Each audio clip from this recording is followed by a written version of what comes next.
Friends, if you're looking for real old school laughs, you're in for a treat because we've got them right here. Flip City Magazine. Remember Mad Magazine? Then it went woke? Well, don't worry. Flip City has no chance of going woke. That's right.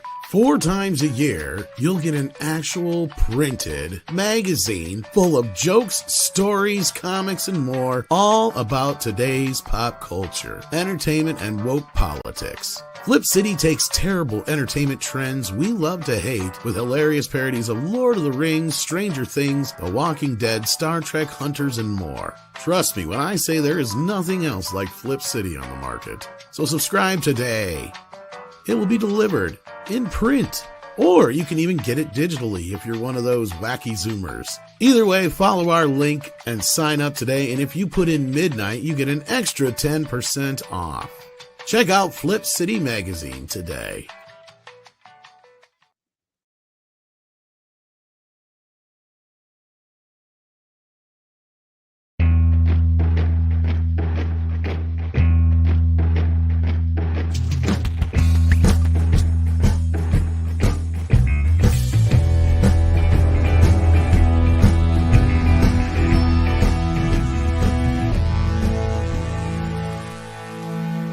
Good morning, everybody. Welcome to the program. We are almost through another year as we start off our 501st episode. 501st? First episode. Earth. It's the first episode we have had the first one. It's so long. Anyway, yes, welcome everybody. Share out the link. Let everybody know that we're live. Hit that like button if you will. That does help us here at the channel. We have Andre with us. How you doing this morning? Or afternoon for you. Excellent. Greetings. I've had quite a busy morning. I just came back now recently because remember, to me it's afternoon, evening already. Yeah. Just slightly earlier than when I was in Norway, but yeah. So yeah, all good so far. Got excited for this stream. Yeah, chill. What's the word that you guys use for that period between Christmas and New Year? In Norway, we call it romjul, and I'm sure the Swedes and Danes and Icelandic will have a similar word for it out there. I don't know. I call it the dead zone. That's pretty much what it is. It's purgatory. It's just there's. Okay, yeah, that's pushing it. Yeah. Well, it's that in between thing where things happen but not very much happens. It's very strange. So, welcome everyone to this romjul stream. We're going to use that term for it then. Romjul, that's what it is. Well, it's normally like yesterday was Boxing Day, but we don't see. We fought a war, so we don't have to celebrate that kind of crap. See, and I wanted to actually box yesterday. I was excited. I found out it has nothing to do with boxing. I know. I was very, very, very disappointed. Well, Mr. H straightened us out. I was like working on my jabs and stuff. Yeah, and he's like, it has nothing to do with it, and you guys are being children for thinking it does. I know I do a horrible Mr. H. That was not good. No, I'll have to work on that. I just woke up. Like seriously, I rolled out of bed and like shit, I'm gonna be late. Yeah, well, we were all late, so there you go. But we also have Culture Casino with us. How are you doing this? Yeah, I was just 12 and a half minute daily or whatever it is anymore. It isn't that long. Today it was nice and tight. We kept it under 12 minutes, I think. Tight. Yeah, no, there's not a lot. This is that time of year, as Andre pointed out, where there just isn't a ton of entertainment news, and any of the news we get is usually not good. So it's like, oh. And the cool thing is that then we actually can have far more interesting discussions. Sure. That means that you guys watching, you drive so much more of the show with your super chats and everything. These are the days to ask us the weird questions. Yeah, go for it. Ask us anything. Yeah, this is the stream for it. Things that only Tom no holds barred. Yeah, things only Tom has stuff in his head. Ideally, things that won't get us shut off YouTube, but beyond that, no holds barred. The things that make you go, Anybody else remember that song? Yeah, I do. CNC Music Factory. Yeah. That's right. But we got a great crowd here already. 600 of you watching, actually closer to 7. Hit that like button if you haven't already. We appreciate that. Got a couple of super chats like Dr. Long Dongler sending in a super sticker here. with a thumbs up. I think there was one before that I can't bring up on Andre. I don't know if you can. I don't think you were here before me either. Well, luckily, but I can look our at mods behind were the here. scenes. Yeah. And I don't know if Dr. Longdongler sent 2 or if I just had 2 mods grab that for me, but I think that's the case. The latter. Thank you for that, guys, for being on the ball. And we got a £1.99 to pound that like button. Thank you, Dr. Longdongler. Hey now. Yeah, no, Dr. Longdongler actually was the first one. That's what I thought. Anything else? Yeah. Then we got Mr. Tickle Trunk. He wants to know, what is the circumference of a moose? The answer is squirrel.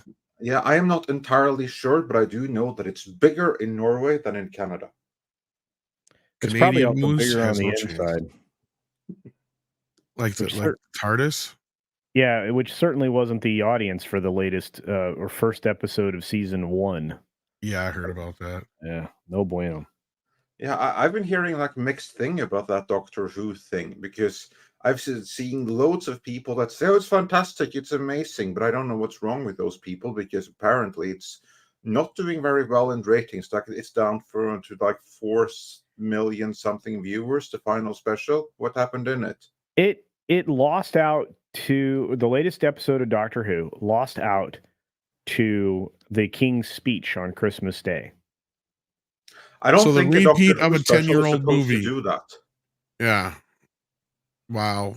It did not. The monarch was over there talking was more exciting to the British folks than. Okay, I do not mean. Oh, you don't mean the movie. You mean the actual speech. Yeah. No. The speech of King Charles. You know, the one that we used to know as Prince Charles, because he was prince forever, because his mother, may her bless her soul, lived forever, or so it felt like. Yeah, no, like I do not mean to diminish the King's speech in any way, shape, or form. Lord knows that we also have our King's speak in Norway, but and that does draw a lot of viewers. But I do believe that the Doctor Who special, kind of like by default, is supposed to draw more viewers than the King's speech, without disrespecting the King's speech in any way, shape, or form. If it doesn't, then one or two things are happening. Either many more than usual are interested in the King's speech, or many less than the usual are interested in Doctor Who, or maybe some combination of the two. I do believe, like, this is this the first speech of King Charles, or is it the second? I don't recall right now in the second. Well, wasn't this the first official one after his official coronation? Yeah, that's what I mean. So there would be lots of interest for that, but I don't know that first holiday address. I don't know. It was very interesting. It was actually in the news. It wasn't even just in the entertainment news. So I would not. So that's supposed to draw big views, but still, Doctor Who is supposed to draw even bigger news, and that it doesn't means that something is wrong.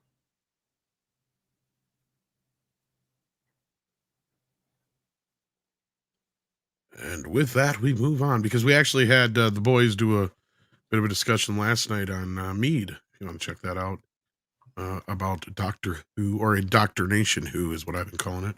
Waltman4 sends in $4.99, says, insert your Star Wars 501st jokes right now. Also, buckle up, next year is going to be a wild ride for obvious reasons. Oh my God. I won't even remind me. I mean, yeah. This is kind of like the thing that I remember, like back in 2020, and people were like saying, oh, thank God, the horrible year is soon over. And if you go back to Midnight Set streams by then, you will find me saying that what they're looking forward to. It's only going to be replaced by 2021, which is going to be worse. And that is doubly true for this year. My God, yeah. Buckle up for 2024. I do have a strong sensation that 1 year from now, most of us will not be able to wait until 2024 rolls to an end. I mean, it's going to be crazy. There will be literal riots in the streets. I think I can predict that. That's my prediction for. I hope you're wrong. 2024. There will be riots in the streets.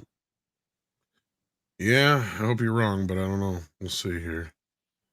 We got some craziness going on. But let's see what else is going on in the chat. Let's see here. We got Mr. Tickle Trunk again, who says, "Do all of you manscape down there for Canadian $2?" You didn't pay enough to ask that question, Mr. TT. The answer for us is yes, yes, and no. But now it's up to you to figure out which ones. Actually, you know what? I do believe that is the correct answer. You might be surprised. No, I'm just kidding. Hillis Mallory sends in a member chat for 32 months. Wow. Are we doing a member stream tomorrow, Andre? Well, we have Mr. H We're holding tomorrow. off to the weekends. Yeah, I was figuring we'd do it after his show, maybe, but well, after his show, that's going to be like 11 p.m. my time. True. It's fine. Stay up. You can do it. I think we're looking at Saturday. Yeah. I mean, Sunday is New Year's Eve, but we should have like one in before New Year. Yeah. Yeah. We should. Hillis says, so last year we had a pussycat surprise people. Now we have a water boy disappointing the studios. Is water boy a new term for weatherman? Yeah. Probably. Well, it's amazing how like Bob Iger just gets downgrade after downgrade. So now he's the water boy. It's amazing. He went from weatherman to water boy. Which should be fair. He actually has been kind of. Mm-hmm. Yeah, I think he doesn't even realize what's hit him yet. And then we got a Nog Sippin' Barn who sends in $1.99 and asks boxers or briefs. The answer again is yes, no, and neither. Figure out which one. Mr. Tickle Trunk sends in a Canadian $2 and says, Tom, what gremlins would the whole Midnight's Edge in the morning panel be? Okay, if you mean by their actual personalities, well, I'm definitely Daffy most of the time, which would be the googly-eyed one. I think Andre is more like the brain gremlin, all sophisticated like. I agree with that, yeah. And then Culture would probably be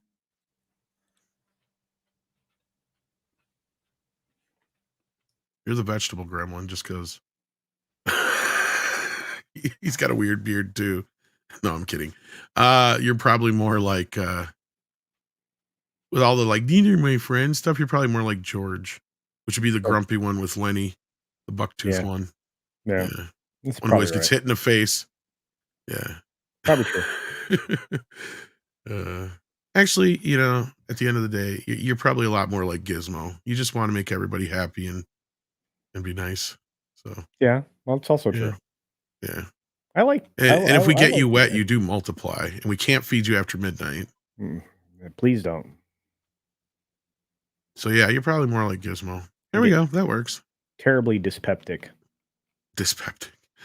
Miguel Farah sends in that's Chilean pesos, 1,000 of them, if I remember right. Ooh, awesome. Circumference of a moose is 2 times pi times the radio of a moose.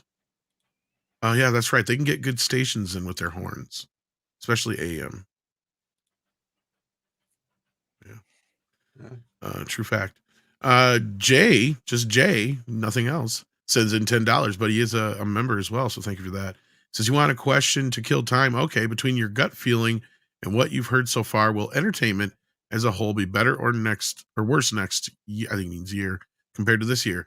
This is a good question. In fact, I think we've all been kind of saying, I think next year's we're gonna see a change. We're already kind of seeing a change outside of Disney and probably a few Amazon projects and whatnot here and there. But I'm curious what you guys think, because I know Script Doctor has predicted a couple times that 2024 would be the year where the woke dies. What do you think, Culture? I think that in order to get on track, all the studios are going to have everything be successful, or at least nominally successful.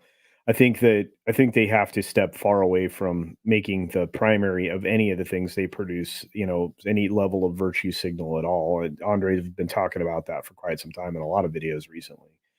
And I strongly suspect that Disney will be the last remaining glutton for punishment, because they're being artificially supported for no reason by stupid money.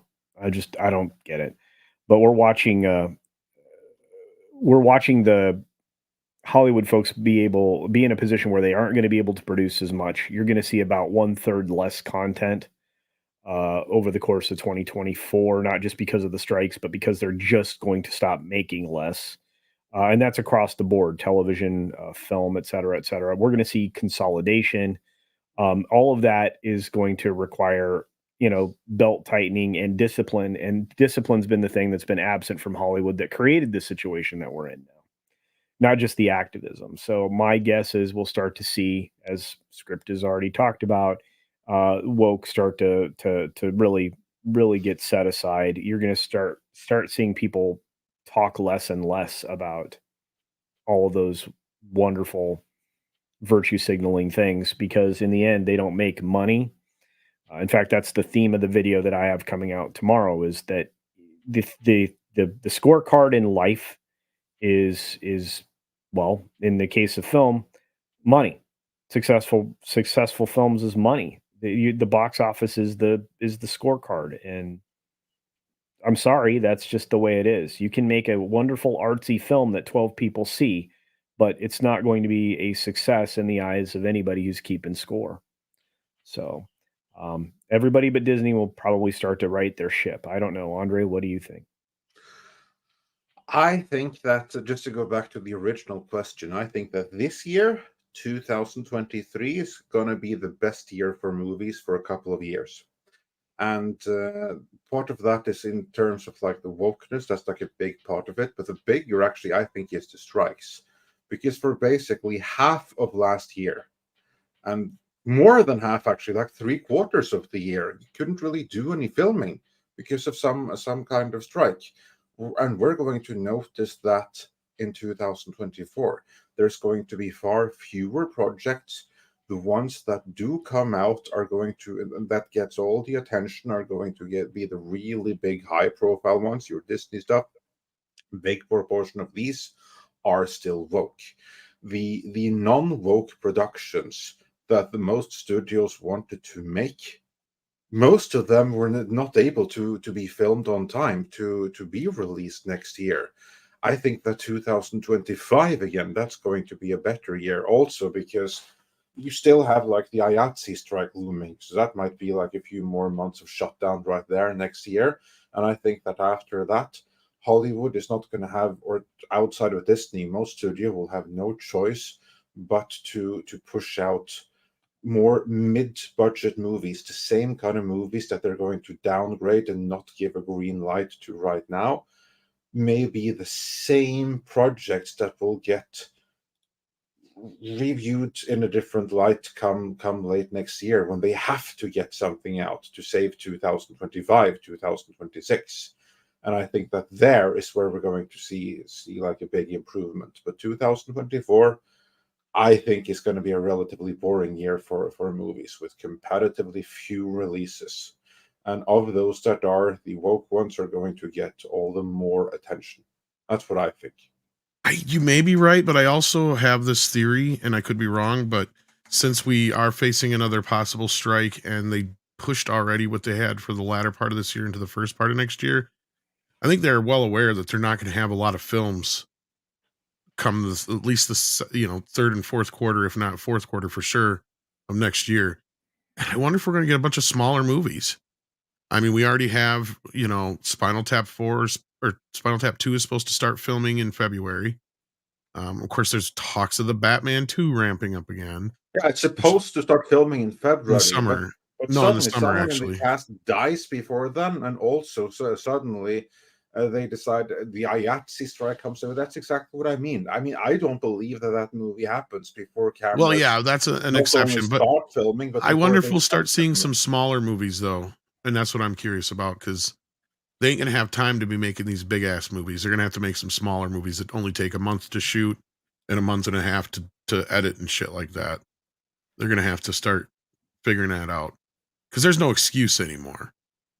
You've got the means to do it if you're not making a $200 million blockbuster. Yeah. So we'll have to wait and see if they're sitting on some good scripts. They might be able to. Yeah. We'll have to see. Yeah. But right now, I think it's good. They're going to tighten the belt.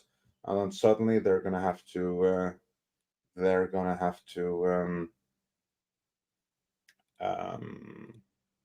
adapt by just creating more stuff that they may not even have planned right now, just to get something out for the year after that. Yeah, we'll have to see how it goes here, but you could be right on this being a better year than next year. It's very plausible. Corbin Dallas sends in $5. Says, Andre, what's your thoughts on the band At the Gares? Death metal with melody. Pretty good for some Swedes. Never heard of them. To be completely honest, I have never heard of them either. I have to check them out. But the Swedes make some amazing music. I mean, when it comes to like culture, entertainment, the Swedes have quite honestly always been the best in all of the Nordic and Scandinavia, even in terms of actors and talent that have like made it abroad. Yeah, you have like some Norwegians, some Danes, but mostly it's Swedes that have been successful, like going all the way back to ABBA and everything. So I'm not familiar with At the Gares. I'll check them out now, but I do not doubt that they're amazing for a second, as so many Swedish bands are. I mean, the Swedes are fantastic when it comes to expressions of culture. Yeah. I mean, also so much like the Swedish Vikings weren't all that much, but they were the ones that really preserved stuff. I mean, much of what we know right now is courtesy of the Swedes. We got some sad breaking news before we get into the main topics here. I don't know if Andre's even aware of this duo, but we just lost, or the news came across that we lost comedian Tom Smothers, one half of the Smothers Brothers, at age 86. So there you go, kids. For those who are fans of the Smother Brothers comedy, sorry to say we got some bad news for you this morning. Did you guys have the Smothers Brothers at all over there, Andre? I imagine not. I'm embarrassed to say this, but this is literally the first time I hear about them. I'm not surprised they're from an earlier time. So yeah, but Culture and I are well aware of who they are, and yeah, they were kind of a counterculture comedians. Came up through the '60s, very popular at the time. They had their own, kind of born out of the vaudeville kind of a tradition. yeah, kind of thing. Yeah, and they had their own television show, like a variety show. Will be missed. Iconic indeed. A comedy pioneer. I see the chat sending a lot of love. Mom loved you best. Yeah. That was one of their better bits. Yeah. It's too bad Paul isn't here. I'm sure he had a thing or two to say about you would the Smothers Brothers. But yeah. But yeah, that's too bad. That's some sad news this morning. Some other sad news is if you're anybody who worked on Aquaman. So how bad is that doing culture? Not well. not well. This weekend, we'll take a look at the full chart here. I'll pull up for us. But the weekend's numbers weren't great. The domestic numbers over the 4-day was very disappointing for anybody. Yeah, it didn't even average 10 million. It was under 10 per day. It was really bad. And it and as these numbers get fully fleshed out, which they really are now, I mean, you can see that you're looking at some very, very disappointing things. When Warner Brothers stacked the box office this Christmas for some reason, I don't understand why they did this. Everybody bailed out, Tom. Well, for one, Color Purple is just going to compete with Wonka, right? Because they're two of the same audience. Yep. Nobody gives a shit about Aquaman. I mean, like, why did they do this? This makes no sense. Stacking three of your big films of the year on top of each other. And opening the Color Purple on Christmas Day was silly. I know they opened to like $18 million. Good money off it, but yeah. Yeah, but look at where they are now. The follow-up was $7 million. Well, yeah, but that's the day after Christmas. A lot of people are back to work and stuff. But anybody with kids or whatever, a lot of people are off the week between. Yeah, but this day is also notoriously one of the worst days for cinema because most people the 26th is the day most people go shopping. Well, Wonka went up in the box office from last week. I'm not surprised. Yeah. I knew that movie was going to have a bump. Yeah, so it got a bump. It puts it close to profitability, but you have to remember globally that film's been out for 3 weeks. Yeah. Now, only 2 weeks or 12 days in the States. So, I mean, and it's an average movie, and it really doesn't have a lot of competition because nobody went to see Aquaman, as you pointed out. I mean, you're looking at 46.2 million over the course of its, well, what is it now? 5 days? So it's, 5 days. So it's just it's a missed opportunity all the way around. And I think you were right in your gut, Tom, because I think that they went back to the original cut that, they'd originally all put together that people didn't like. Because I don't think that was the only one that tested better, because just every time exactly. they come back, it tests worse, they said, yeah. Yeah, so I think you're right, and based on what you'd heard and what your gut is, I mean, I trust your gut more than anything else. And it's not like it wasn't in a ton of theaters. I was just working it out. The lowest number of theaters that it was in was the day it opened, which is 4203. 4203. It went up 10 theaters since it's open, and it's still just it has a terrible per theater average at 2100, or excuse me, 2246. Sorry, it's 37. Wonka has more theaters now. Yeah, that's my point. Yeah, 42. That's a number that went up. This number just stayed where it was, 3706. Which means they probably switched a bunch of the IMAXs back over to Wonka. What they did. Yeah, I mean, and it does some other stuff too. Yeah. Yeah, I would say that they captured the premium format. So it's frustrating. For Warner Brothers, I don't know why they did this. I mean, these top three they gambled. I think they were rolling the dice, going, well, at least we'll have one of these movies hit this year. Well, what? Okay, so because I see two, like the counter programming part don't work, because Aquaman and one of the other is going to be counter programming. Well, then they should have released Wonka at the same time that they released it internationally, or a month before that. Should have been out during Thanksgiving, or vice versa. Color Purple should have been out during Thanksgiving. Yeah, right now, the global box office earnings for Wonka are putting it within striking distance of breaking even now, maybe by next week. Using, the normal metrics of what you would spend on a marketing campaign. Wonka got a little bit more marketing than I'd seen anything else on. And we were talking about this yesterday, but I didn't see hardly the same amount of marketing for Migration, which isn't even on this list. Yeah, it's like they buried it. I don't know what happened. It opened pretty decent around on Christmas weekend, and then where'd it go? Yeah, I don't know. It's really weird. I have to say, though, I think that if anything, these numbers for Aquaman are surprisingly good and better than I would have expected, all things considered. Because remember, everyone expected this movie to do poorly. Everyone had written it off. There was no universe in which this movie was good. I mean, I think that they should be grateful that we are now talking 40-something million and not 30-something million. Maybe, but I think the scenario where that it had only done 30-something million. Or granted, that's not much of a consolation, but I was gonna say, I don't know, Andre, if you're really giving it, because even I'm more surprised that it didn't at least do 50 million this weekend. Well, really? Okay. I mean, it's just shy of it, but they still. should be happy it didn't do 30. I see what you're saying, but mind you, the 4-day weekend, Andre, was 38.5 million. It added, this $8 million, as you can see here, basically, yesterday. So that got it to this 46.6. So it's 5 days in. This is a very disappointing number. I mean, and that's being a kind way to say it. Oh, for sure. So, I don't know. Yeah, and I can't. But what else fell off there was the Hunger Games. That's on video on demand now. Well, yeah, that's why it's gone. Yeah, and I mean, to be fair, that film may be profitable. Which doesn't surprise me. Yeah, that was actually a fairly decent movie. I can't believe they pulled it already, though. That's kind of weird. I thought it was. It was still playing pretty well. That's why it was playing well, and again, it even played well up against Wonka. It's just dumb. It was decent counter programming to Wonka. Which was Aquaman, or which one? No, Hunger Games.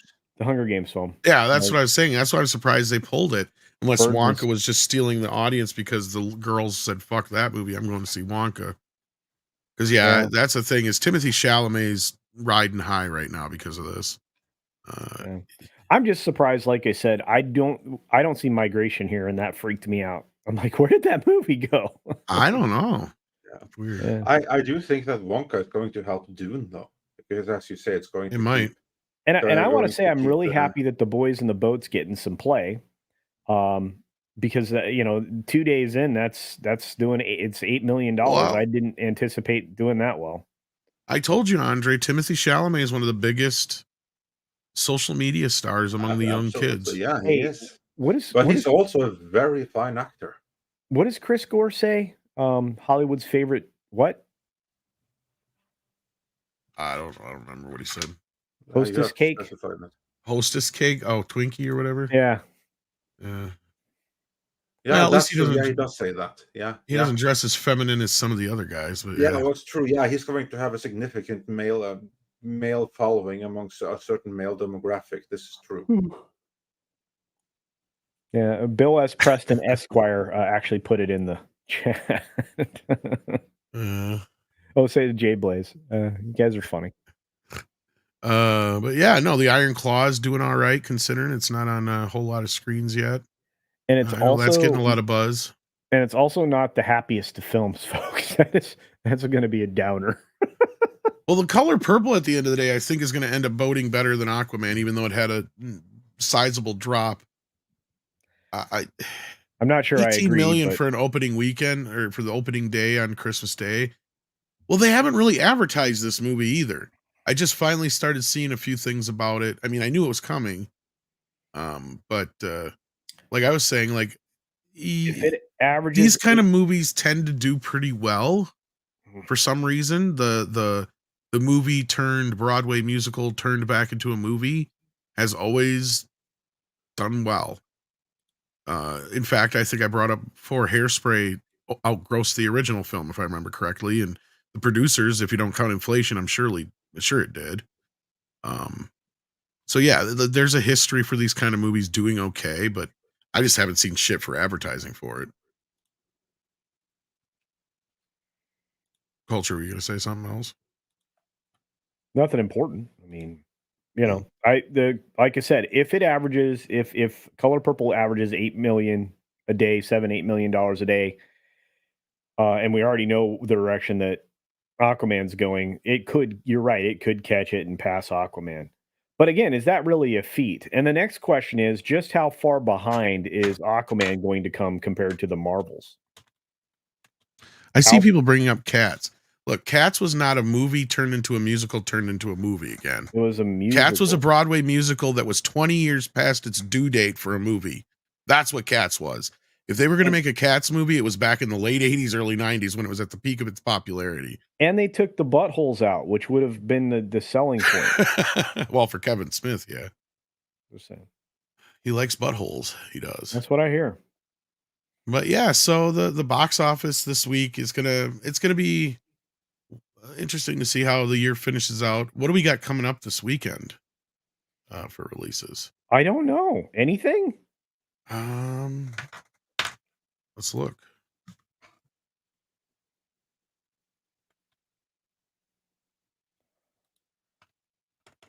What would Thursday be or Friday be? December? Here we are. I got it right in front of me. Okay. So you got thank you. I was gonna say should be there.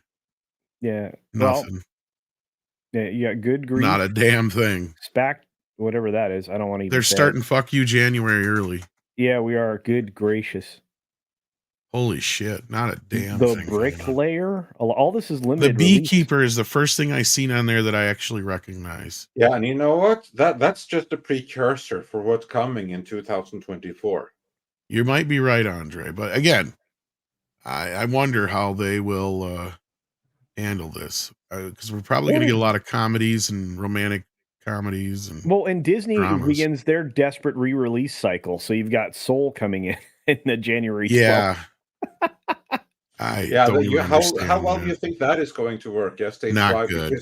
Because basically the whole reason for that, I think, is that they have really gone into the trenches with their excuse. Oh, audiences are dumb and like Pavlovian dogs. We train them that Pixar and Disney movies is something you see on Disney Plus, and we did this over 3 releases that weren't any good anyway. Let's be honest about it. But now we're going to put those 3 releases, which were shit, in theaters, and then we're going to retrain audience to go to theaters with those shitty movies. I'm How well do they think that is going to work? I mean, they're doubling down on an excuse. The fact of the matter is that Soul and Luca, what was the third one? Like, this is Red. Is that the final one that they were talking about? None of them were really any that good. No, and for though I've heard some people say, "Oh, but Luca was harmless." Oh, so you didn't see what Luca was really about? People didn't look subtext. Yeah, they didn't see any of that. No. Okay, so let's try this again. And I'm going to say a bad word here. We got fuck all in January. There ain't nothing coming out. No. Let's let you know, Tom, can you extend this list for the entire year? I want to see if I'm that's right. Cultures. Let's see. Okay, Culture, can you... Well, to be fair, you got to remember there's going to be a bunch of stuff that they haven't even announced or put into production yet that it's not even going to be on the list. And that's not going to come in 2024, certainly not until the end of the year. Well, but they can. That was my point, is if they actually do it right, you can make a bunch of movies and get them out by the end of the year. Just quit making $200 million fucking blockbuster movies. Yeah. Argyle. I see February. Argyle. That's the first thing I've heard about. Yeah. Well, I wasn't paying attention, so there might have been a few in there, but yeah. Well, let's go back. Culture, go back to the beginning of January. Let's go and see what we have. Well, like I said, I recognized there we have the Beekeeper. Weekend. That's going to be big. Dark Game, Night Swim, American Star, The Bricklayer, He Went That Way, Husband for Sale, Lost Ladies, Mayhem. This better be about the band Mayhem. Otherwise, I don't care. Players, Why Men Are Clueless, The Beekeeper, The Book of Clarence, Mean Girls remake, probably Soul re-release. Well, yeah, Mean Girls is... Madeline. Okay, I'm not going to read every single one. That's what I was like to say. You don't need to read them all. I would just like to say I know of The Beekeeper and Mean Girls. Okay. They have UFC in here. Yeah. Of course, I know what Cowboy Bebop is. Cowboy Bebop special engagement re-release. Okay. Yep. That must be one of the newer films. That's end of January. We have now reached the end of January, and the 2 things we have heard about. The rest is completely unknown. That doesn't mean, and just because we don't say it, this could be some really exciting stuff that have gone under our radar. Yeah. But usually it means that this is some stuff that usually fly under people's radar for a reason. And you have the Argyle, 2nd of February. And that's that's a Henry Cavill film. February 7th, Paprika special engagement re-release. That's an awesome animation. And then you have February 9th, you have Turning Red re-release. Yeah, it's going to be a winner right there. And then you have got Gloria Gaynor, I Will Survive special engagement. Yeah, February 14th. That's the Bob Marley movie. Yeah, that's supposed to be pretty good. Yeah, I look forward to Madam Web opening the same day. Madam Web. And then you have Winnie the Pooh, Blood and Honey Part 2. Okay. Here we then have the 3 February releases to look forward to. They all come on the same day. Bob Marley, Madam Web, and Winnie the Pooh Part 2. Now, then you got Demon Slayer coming up. A lot of people love that Demon Slayer stuff. Yeah. And then you ain't got nothing other Dune than that. On March 1st. Yeah, now this is the single biggest movie that we have so far in 2024. Really, the only one. Honestly, you're underselling Kung Fu Panda 4, man. Oh yeah, well that's going to be such a smash hit. Part 4, wow.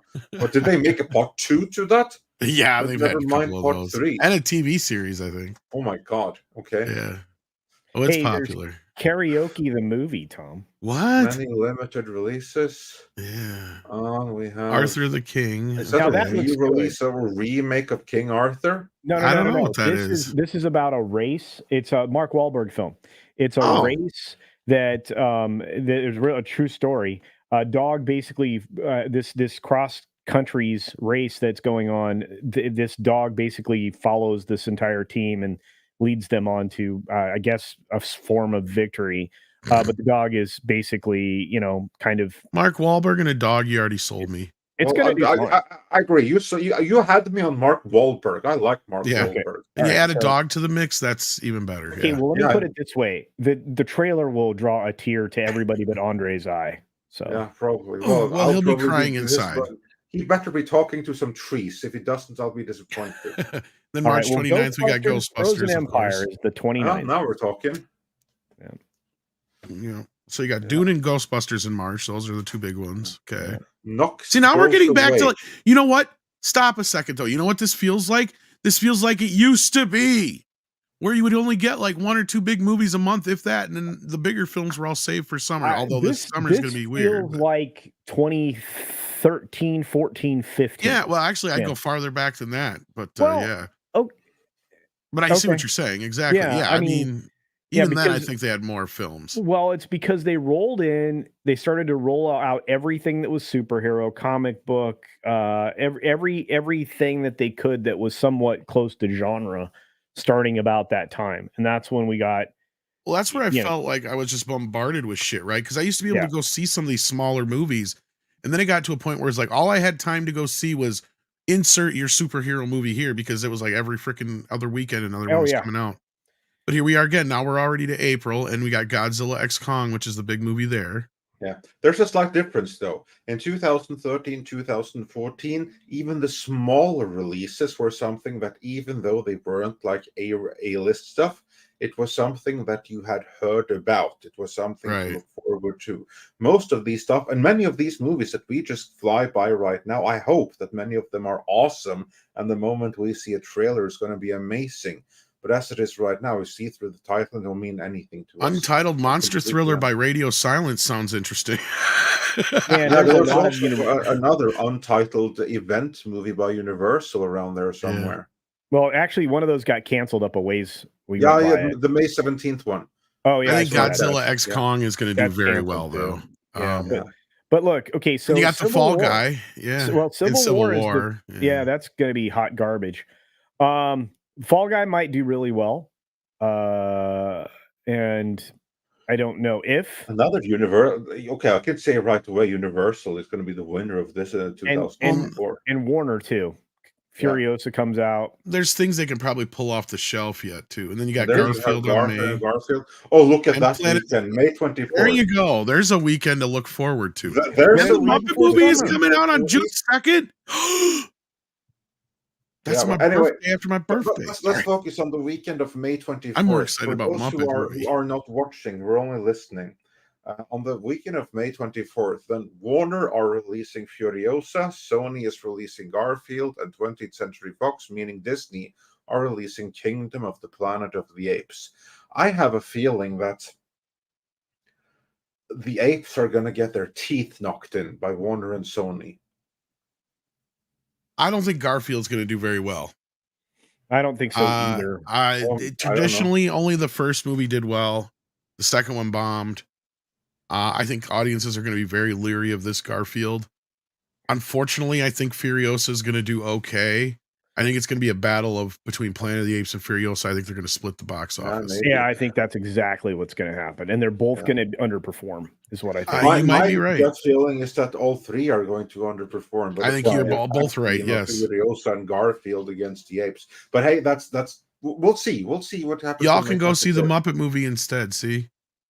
Well, okay, but here's where I get excited. The Ballerina comes out on June 7th. Yeah, that's the John Wick movie, Yeah. Inside Out 2 is going to flop. Everything I've heard about the film is it's rough and it's got lots of message in it. Bad Boys 4 comes out June 14th. Yeah. Well, we can see if Will Smith has a career still. The Bike Riders looks like it could be good. We'll have. That's what I've been hearing about for some reason, but that's a Disney release. Yeah, and then you get a new Quiet Place. Yeesh, terrified. Yeah, that's a prequel, so we'll see how that rolls. Let's see. Then you got Despicable Me 4. That's going to do very well. Going to do really well. And I don't know what this ScarJo Channing Tatum project that is. Sounds like a action comedy romance, probably, I would imagine. All just right. from the name of it. Okay, and then if they stick to their schedule of releasing Twisters. Yep. and then Deadpool 3. Well, you know what Twisters is, right? No, isn't that supposed to be the sequel to Twister? I was gonna say.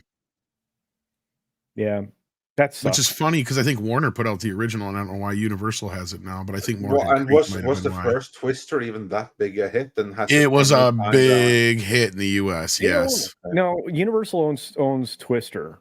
The original too. They even had an attraction. I was gonna say I thought it was Morgan Creek, but you could be right. Yeah. Well, anyway, double check if that's the actual Twister sequel. Morgan Creek through Universal, then. Yeah, that's what I'm saying. Well, Morgan Creek's been all over the place. Yeah. Yeah, that's what I mean. And they also produced the recent Exorcist movie through Universal. Just so we're all in agreement. So July 3rd is going to be good because Despicable Me is going to get good numbers, and Deadpool at the end of the month is going to do really well. Probably. I think Twisters is going to do pretty good here because people like my mom are going to want to go see Twisters. I hated the first one. This Untitled, Scarlett Johansson, Channing Tatum, that could do well if it's the right movie. That could do really well. Yeah, I see that being like the Lost Kingdom kind of movie or something. Twisters is based on the floor mat game. Wait, no, this is not my leg. No, I'm going to click on this. Click on it.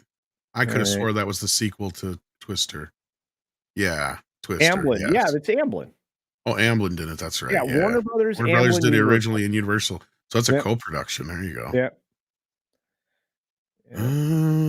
Franchise Twister. You guys are goofballs. I thought so. I knew this was coming. I love y'all. You crazy. Yeah. And then you got Deadpool 3, as we were saying. That's probably going to be the big movie of the year. Let's see here. I would pay to see a Twister board game movie too. Alien Romulus comes out in August. Too. I'd also pay to see the X-rated version of it. Well, I was thinking you hire a bunch of those OF like models, Andre. Yeah, that's what I mean. I hear you. Is Speak No Evil? Is that one of those in that? Well, this is the Borderlands, franchise. Tom. Yeah, the Borderlands a video game movie. Yeah, right. And then, but Speak No Evil, is that another one of those?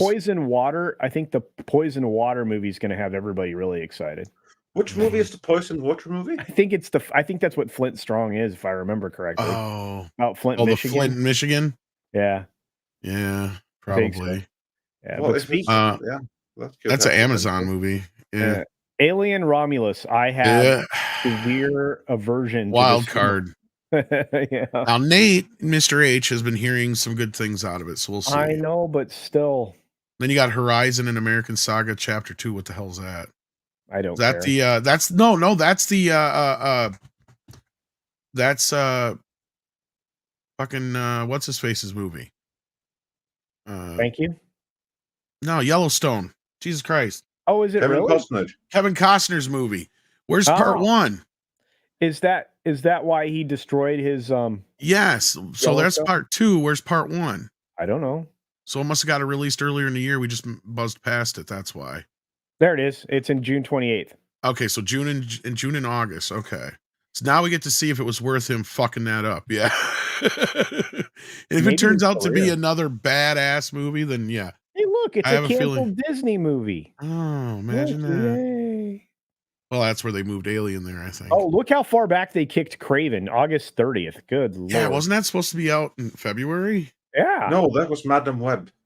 Oh, that's right. Well, Madam Web is out in February. Yeah. But they I think they kicked Craven, didn't they? No, they pushed it back a year. It was supposed to come out this fall, and they pushed it back 1 year till next fall. The standee has been in my theater, my big theater complex. That standee for that film has been in there for months. Then you got Beetlejuice 2 right after that. I'm curious how that's going to do. I want to see a trailer first. Me too. But I think it's going to do good because of Jenna Ortega. And then you got Transformer 1. Yeah. Man, Angel Studios is just releasing film after film after film. Okay, the untitled Blumhouse movie in September. I wonder what that could be. Would it be Exorcist 2? That could be like a Frankenstein or something. Could be, or Exorcist 2, I was wondering, yeah. See, because they could shoot an Exorcist movie very quickly. Who's doing the new Nosferatu? That is already done. That is next year, shouldn't it? Like that could be that too, because isn't that a Blumhouse one? Or no, isn't that Atomic Monster? Or is it A24? That might be A24. But they'll probably save that for closer to Oscar season. Because I know they've been just finally releasing a few things about it, so I don't know. Okay, yeah, because there we have Wolfman from Universal. Like, yeah, I think there's a. Oh, you know what? Mephisto may be right. That we may be seeing a FNAF 2. That could be what that is there. The Untitled Blumhouse could be, yeah. And then this is something I'm now looking forward to. Thank you, Mr. Joker 2. Yeah. Oh, I've been looking forward to that the whole time. Well, it's up to them this time.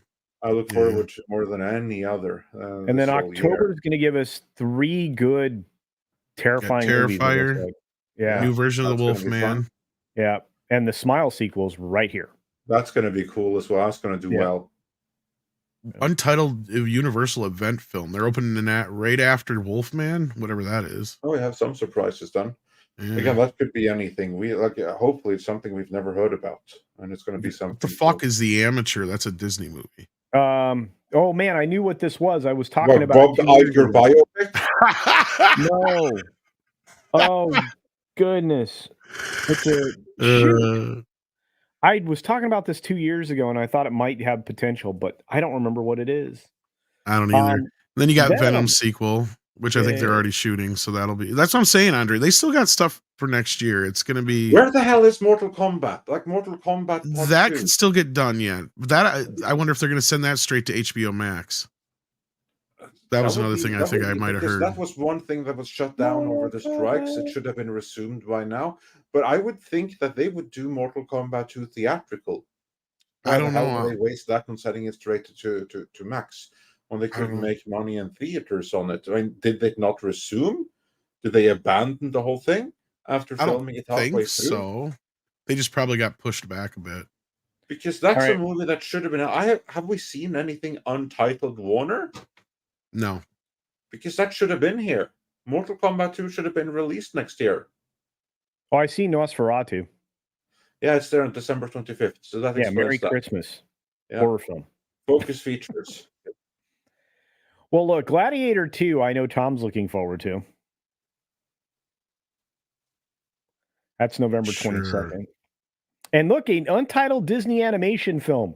What could that possibly be? It's still going, Andre, because remember we got Carl Urban playing Johnny Cage. I know, that's what I mean. They don't have a date yet. That's the only thing. I was looking forward to that, so that they can still squeeze that in here. Then they can still book it for some time. Says it's back on track, but they don't have a date yet. There's a lot of untitled Universal stuff, which terrifies me. But all right, okay, back to it. So Gladiator 2, untitled Disney. I have a feeling Gladiator 2 is going to be one of those movies that, unless they somehow manage to come up with some way of doing something interesting, is going to be one of the bigger flops of this next year. Oh, I think it's going to tank hard, dude. I do too, yeah. Wicked Part 1, they're finally getting Wicked done. We'll see. Is it not very risky to do that as a two-parter before you know how successful Part 1 is? I would think. I would also think that's a very risky approach. But yeah, and then we have Karate Kid, The Lord of the Rings. This I'm excited for. I can't believe they pushed that off again till fucking Jesus Christ, all the way to December 13th of next year. Well, because they want to hold on to those rights as long as they can. Well, no, I think they just got delayed because of everything, but yeah. Well, all I know is War of Rohirrim. There's your Nosferatu. What did I say, Andre? Yeah, we spoke about it already. Focus features. Yep. Mufasa, a movie nobody asked for and no one's going to see. It's going to get killed by Sonic the Hedgehog 3. Yep. I can't wait for it. I can't wait for Sonic to kick Mufasa's ass. Especially considering they got what's his face in this one. So here's all the things that aren't slated in. Okay. Yeah, Legally Blonde 3. That's right. That's another one that's done. Then you got Salem's Lot's done. Beyond the Spider-Verse is not coming out next year. I don't even know how far along they are in production yet. That movie's going to be pushed off a ways. That came out the other day. Tom. Star Trek 4, Tom. It is not coming. That came out the other day too, remember? Tom. Yes, sure. I'm excited, Tom. Yeah, right. Sesame Street is getting a movie. Okay.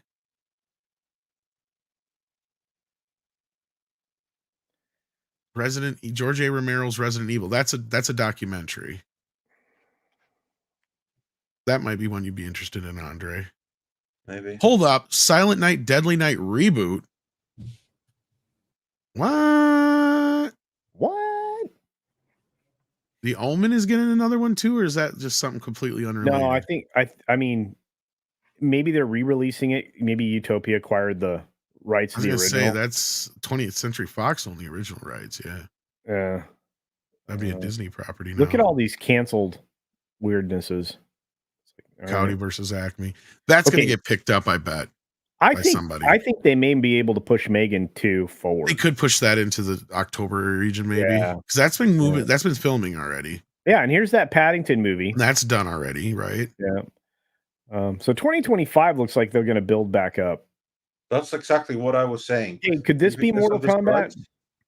That could be Mortal Kombat. Could be. I think it got pushed off because of the strikes, Andre, from what I read here. Because Mortal Kombat, yes, the Mortal Kombat was shut down filming in Australia specifically because of the strikes. It was filming, and then boom, they had to shut down. So that's a movie that's going to be like resume filming like 6 months later. I do hope that Carl Urban and the others were able to maintain their training regimes, because that's the kind of movie that especially Carl Urban had to go on a diet for, work out for, and then he's going to have to be able to maintain that body for the duration of the strikes, and so does everyone else. Otherwise, it's going to be really noticeable when filming resumes. I mean, 2025 is Disney Snow White, everybody. Woo! That's going to be a winner right there. Snow White. This is speculative. Hippies, but with the 7 monstrosities known as dwarves. I don't know. I don't have high hope for this. Look how far they kicked the Seaver to, Tom. They kicked it to April 18th of 2025. Oh, I was going to say, I knew that had to be coming out pretty soon. Yeah. Yeah, they kicked it a whole nother year out. Yeah. Wow. Well, remember how badly the last one was received. Yeah. Well, let's see what you guys are talking about out there in the chat. Why don't we? Wow, we went down a rabbit hole there. Yeah, Chris K sends in $2. Is any chance for Midnight's Edge Conan Exiles server? Conan Exiles server. Yeah, to run a specific server. Yeah, culture. You have to explain to me, because I have one association for the word server, and we're not going to host a server or buy a server to the game on. Yeah, that's the suggestion there. Yeah. Okay. Yeah. No.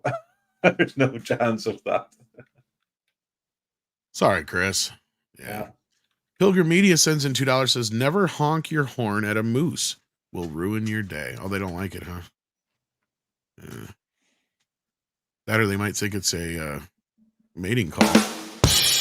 Ooh, yeah, mooses were never the brightest of creatures. Cryam sends in 2 and says, what is the airspeed velocity of an unladen swallow? Well, the answer is pi. There you go. Night Witch, I think is what it translates to. Nietzwitch. That would be my best guess. €5 says, is there a chance DC could get any good? I liked Peacemaker, but hearing more news about Superman Legacy is worrying, to put it mildly. Well, we have yet to see, right? Like, I mean, this is yeah. The question is there any chance? Yeah, there's a chance. Exactly. That's the answer. Yes. Best chance we've had in a while, I guess. We have no idea what the future might bring, but since you ask, is there a chance? Yes, there absolutely is a chance that James Gunn could turn the entire thing around and save it all. The chance is there. That opportunity is on the table. Yeah. Yep. And nice reference to Holy Grail there with the unladen swallow joke. Yes. Very much so. Good morning, says Mephisto's Reviews, and wants to thank us because we helped him get past 2K subs. So if you haven't checked out Mephisto's movie reviews, he's awesome. Do so. It's a great channel. Go check it out. We got Just Another Red Shirt who sent in $10. Says, based on my degree in physics, if you want the radius of a moose, first assume a spherical moose. Yes. Right. That's if the moose actually exists. This sucks for the moose, but it makes the math simpler. This is true. And then we got Zontar here who sends in a $5 Canadian and says, the woke dying would have been nice 5 years ago. A pity the right didn't learn anything from the past 20 years. And the Double O's censored debate is back. Yeah, but then again, we're also kind of, honestly, I kind of noticed this and I kind of sent Andre this whole outline for a possible video at some point, maybe, or something to use in something. Yeah. How we're basically at the end of a cycle, I think. And Hollywood runs in these like 10-year cycles for the most part, if you notice. So I think hopefully we're going to start seeing a bit of a change. It's going to take a year or two to get its way, but between the next year or so, we'll see things swing back a bit towards the middle. But I mean, we've had a lot of movies already this year where you guys have come back and said it was surprisingly not woke. You know, and I've said the same thing about that's what I mean. The 2023 is going to be the best year for movies for a while. Because there's just too few movies coming out next year that it can rival it. But 2025, that I think can be really good. And as we saw, there's going to be some good nuggets coming out next year too. But it's not going to be the blockbuster after blockbuster that we've gotten used to the past decade here. That's over for a while. Yeah, we're going to have some bigger issues next year, I think. Yeah. Hypergyber 2 sends in $5 and says, the circumference of a moose. Michael Palin with his face in a pie divided by Douglas Adams to the second power. Exactly. I think that's the correct answer. Waltman 4 sends in $4.99 and says, also, English localizers, translators of manga are afraid of losing their jobs over AI translation. It's called keep your personal politics out. Well, and this happens, you know, at some point, and this happens almost every industry. Some technology comes along and makes you obsolete. You know, it's just it's a sad fact of life. But then you're just gonna have to find ways to make yourself useful in other ways.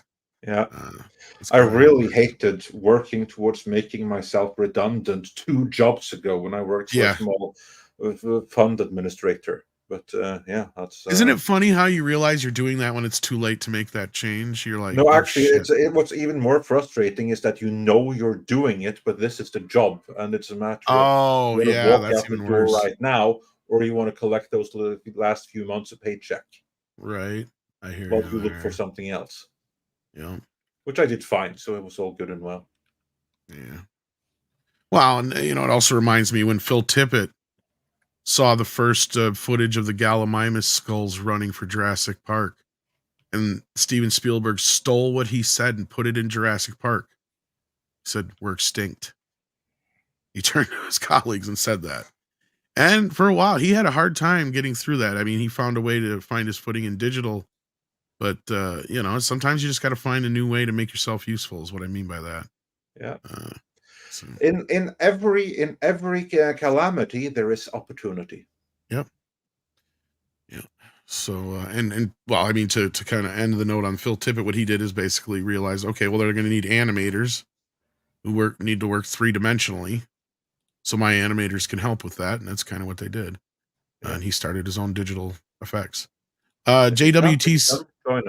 Exactly. JWT 6577 sends in $5. Says they can't pivot not with an election year.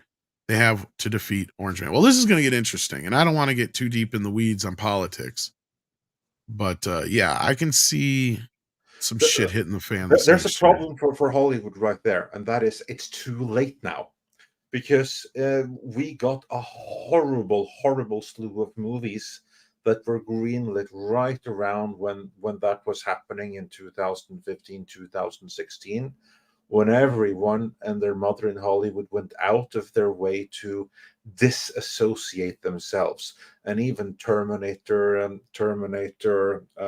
what's it called again? The like Woke Fate.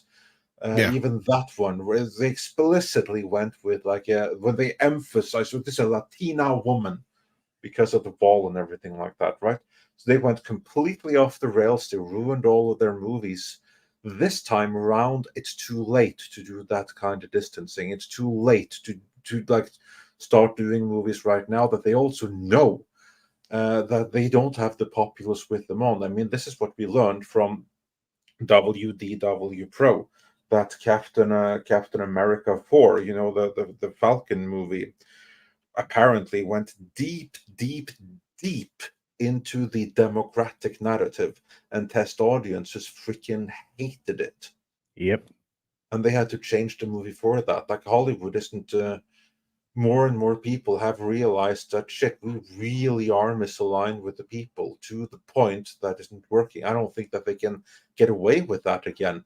Maybe if there is some kind of semblance of an actual democratic election, and the results are thereafter, then maybe afterwards you can have some kind of like protest in Hollywood.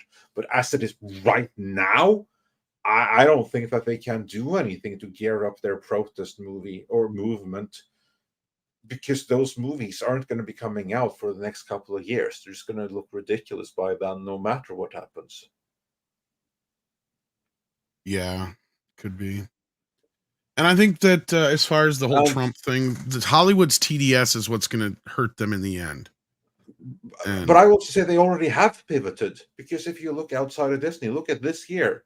I mean, a movie like Equalizer 3, that couldn't have come out 2 years ago. You're not wrong, Andre, but what I'm saying is it's going to show up again. These people cannot not let it get to them, right? Yeah. I mean, and I think that's what John Cleese was kind of poking fun at today online, is just how these people view him, right? Like, he's sitting there making a list of how Trump is worse or better than a certain person with a mustache, right? Like, I mean, this is exactly how people react to him. And I was never even a fan of his. I always thought he was a pretentious prick, right? Like, and this is coming from somebody like that. Like, I think that these people have lost their fucking minds over one individual, completely, and this one individual is going to send them into a tizzy this next year again. Like, if you thought 2016 was bad, hold your Bud Light. Because you even have, and this is where I said I don't want to get too deep in the weeds, but I'm sure you've noticed this too. You even have the Republican Party themselves who are trying to do everything they can to keep him out of this. What should that tell you about politics? You even have state Supreme Courts in direct violation of the U.S. Constitution. Yeah, well, that got turned back, and so did the attempt Point in being, Michigan. Though, that to me tells me a lot. If people even in his own party don't want him to be a part of this, and they have nothing, like, they have tried everything they can to try and slam something on him, and they haven't been able to do it yet. At least not anything worthwhile that, and none of these other fucking politicians haven't done a million times or worse. That's what I'm seeing here. And I can't remember who it was, but it was some other guy, I think, running for, I don't know what he's running for, but he flat out came after, what was her name? Nikki, Vivek Ramaswamy. You know exactly what I'm fucking talking about. And he said exactly what I'm referring to. Yeah. They're all bought and fucking paid for. Yep. All of them. And if they're acting this way about this guy, the guy who could probably win them the election, that should tell you a lot about all of them. And that's what bothers me about this whole thing. That's what I've said for a lot. Both sides are just as bad as the other. Yeah, this goes beyond a right versus left issue. Uni-party, look it up. Yes. This is getting to the point where I think this is really where it's going to unravel this year. Oh, yeah. This is why I haven't necessarily assigned myself a party yet. This is a year that's going to change the course of history. Yeah. Better or worse. Yeah. So, That being said, I don't want to get too much more deeper in the weeds on that because, YouTube might get a little unfriendly. Yeah, exactly. I mean, we have to shut down the YouTube part of the stream for that. Yeah, exactly. Like maybe if we have some time here, I mean, we're not too deep in the weeds yet. Maybe if we have some time here at the end, maybe we'll do that for a little bit, but I doubt it. I don't want to get anybody's hopes too high. But we got Twicky Kid here, who sends in $4.99, says woke will take a bit longer to leave the stage, but intersectionality lingers in entertainment. Look, you're not wrong. It's going to take a long time to weed all of this out, right? But you even have a movie like Wonka, where Andre would point out that yes, the cast is very diverse, but it's in a fantasy world, so it's not really going against any real it's not the historical drama. That's where I would really lose my exactly. And there, like you said, in this situation, they don't even make a big deal out of it, though. Either is what you were kind of saying. It's what it sounds like. Not at all. Yeah, not at all. Yeah, but yeah. So we'll have to see how long it lasts or how long it takes to kind of get sorted out. But again, nobody's saying they don't want to see diversity in their films. It's just how it's treated and how it's, used in the story. Psychotic has been a member for 15 months. Thank you so much for that. We appreciate that. The support of the channel goes a long way. Lazy Hashira is here. He's not lazy enough to be here. Sends in $9.99 and says, I seen Die Hard for the first time on Christmas. Wow. Nice. Loved it. Should I do 2 TM tomorrow? Oh, should I do part 2 tomorrow? It's up to you. And I know I'm late to the ship, but yippee-ki-yay, motherfucker. Also, I turn 25 tomorrow. Any advice? Appreciate all the info, guys. Well, 25, that's a great age. Great age. Hope for the future. Hopefully you kind of have a good idea of what you want to do, or you got your career in line at least, or hopefully that'd be another good thing. Other than that, just enjoy 25, man, because it doesn't last long. As far as go ahead, guys, if you got any advice for 25. And also I was just going to say exactly the same thing as Tom. First of all, right now when you're 25, enjoy every single day to the fullest. Enjoy this year and the years you have ahead of you, because you're not going to get them back. Also, if you don't have your career sorted out, I don't know what you're doing or anything, but if you don't have your career sorted, you need to get on that now. And you're already late, to be honest. You need to get a profession. You need to be an expert in something. Find something that looks like, okay, there's going to be need for this kind of engineer or something, and become in whatever field you choose, become an expert in that field, and have that mentality to absolute everything you do, whatever menial job that has to be done in the meantime. Make sure that you are the best you can possibly be at it, because that's how you get noticed. That's how and don't get credit cards. Well, don't get credit card debts. Yeah, don't get credit cards. Yeah. Credit cards are fine. Debt is the problem. Well, exactly. No. Well, it's just anymore. I'm to the point where fuck credit cards.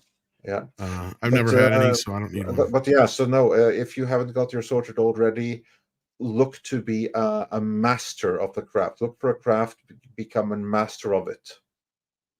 Ideally, something in engineering and not construction, because that's culture. Yeah. Oh no, go ahead, Andre. I thought you were done. No, I'm done. I'm done. I'm going to give you more advice, but yeah. Well, right now you're headed into your peak years in a lot of different ways. Improve your physical health as much as you possibly can. This is a time to build your body, your mind, and your bankroll. So, Andre's 100% right. Be focused. I'm going to tell you something that nobody ever tells young men. Women are always available if you have taken care of all those other things. So, as somebody who obviously got married very, very young, I didn't obviously have this advice to give at the time, but like I said, take care of your body, your mind, and your bankroll. That'll help build all kinds of different kind of portfolio and cachet for the future. So utilize all of the things that you are going to have your peak for from 25 to 32. And if you do meet the perfect lady along the way, that's a bonus. That's one thing I can definitely say. Yeah. Don't wait too long to start a family, because those days run out fast. there's about an 8-year window to do that, probably from your very late 20s into your mid 30s. Again, you want to be in the peaks, your peak life for as long as possible. You want to maintain that for as long as possible, and you never want to stop taking care of yourself. And that's every part of your life. You are no good to anybody else if you are not taking care of yourself. There you go. I will say this though, on the woman part, unless you're lucky enough to meet somebody as wonderful as the boss for culture, as young as you are, don't let a woman fuck your life up. That's what also happened to me. And that's nothing against the lady. We are not saying anything that's anti-lady. No. But make sure you got the right one. And if it seems like things are getting a little out of hand, cut and run, my friend. Cut and run. Because unless you got kids or married, no, fuck that. Very, very solid life advice you're getting here. I have to say that. And we got Paulie joining us as well. How you doing? Hey, what's up? There's my Paulie. What's going on? There's my favorite Latinx person. Okay, you have so many strikes against you this morning, culture. So many strikes. Yeah. To me, that's the least of your worries. But you want to have a conversation about health and well-being. We'll have that conversation. We can. I'm actually improving my health and well-being. Off camera. Okay. Yeah. Hi, guys. And as Mikey says here, do not let a Puerto Rican girl run free range to the mall with your Amex Black card ever. See? He speaks from experience, dude. That's what I said. Don't let a woman fuck it up for you. Yeah. That seemed very specific. I sound anti-woman. Yeah. But why did you send me the link, bro? Just cause I saw you in the chat. It's been a minute. Thank you. Yeah. Die Hard 2. I'm not as big a fan of Die Hard 2 as most people are. But check it out. Die Hard 3, on the other hand, is fucking amazeballs. Yeah, I was about to also say, check it out if you want to, but honestly, you'd be better off just going straight to part 3. You don't need part 2. Die Hard is 2 movies. It's Die Hard and it's Die Hard 3. And those Die Hard 3 is the one with Samuel Jackson. When I saw that in the theater, that scene where he was wearing the billboard on. Oh, that was so great. What? He's call 911. Wow. Somebody's about to get killed. Some white man's about to get killed. Brilliant. What happened to Sam Jackson? Well, why do you keep calling me Jesus? Do I look Puerto Rican to you? I heard the guy call you Jesus back there. No, my name is Zeus. He said, "Hey, Zeus," as in Zeus, father of Apollo. Shove a lightning bolt up your ass, Zeus. How many were there at the end of the day? 5, unfortunately. Yeah. I know a lot of people don't like it, but Die Hard with a Vengeance was a very interesting film. That's what we're just saying. The we're talking about. Yeah, I know. That's the one. Yeah. There's a lot of people that just don't like it, and I don't know too many people who don't like it. Actually, I don't know any such people. I've run across it. Plenty. I wonder if it would have been better had they left the original ending on it. I'm not going to lie, because a lot of people are right that the ending on the movie is kind of rushed. Yeah, but yeah. I mean, listening to Culture's movie picks is like, saying that Godfather 3 is a good film. Don't you invoke Godfather now? What did I do?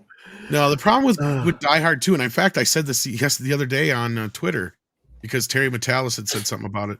I said, Die Hard 2 sucks because it makes no sense. Why in the world would you move a very important prisoner on the busiest day of the year? Makes absolutely no sense. And not only that, there's a bunch of other things that just don't add up in that movie because of that. And it's all just so they can make it a Christmas movie.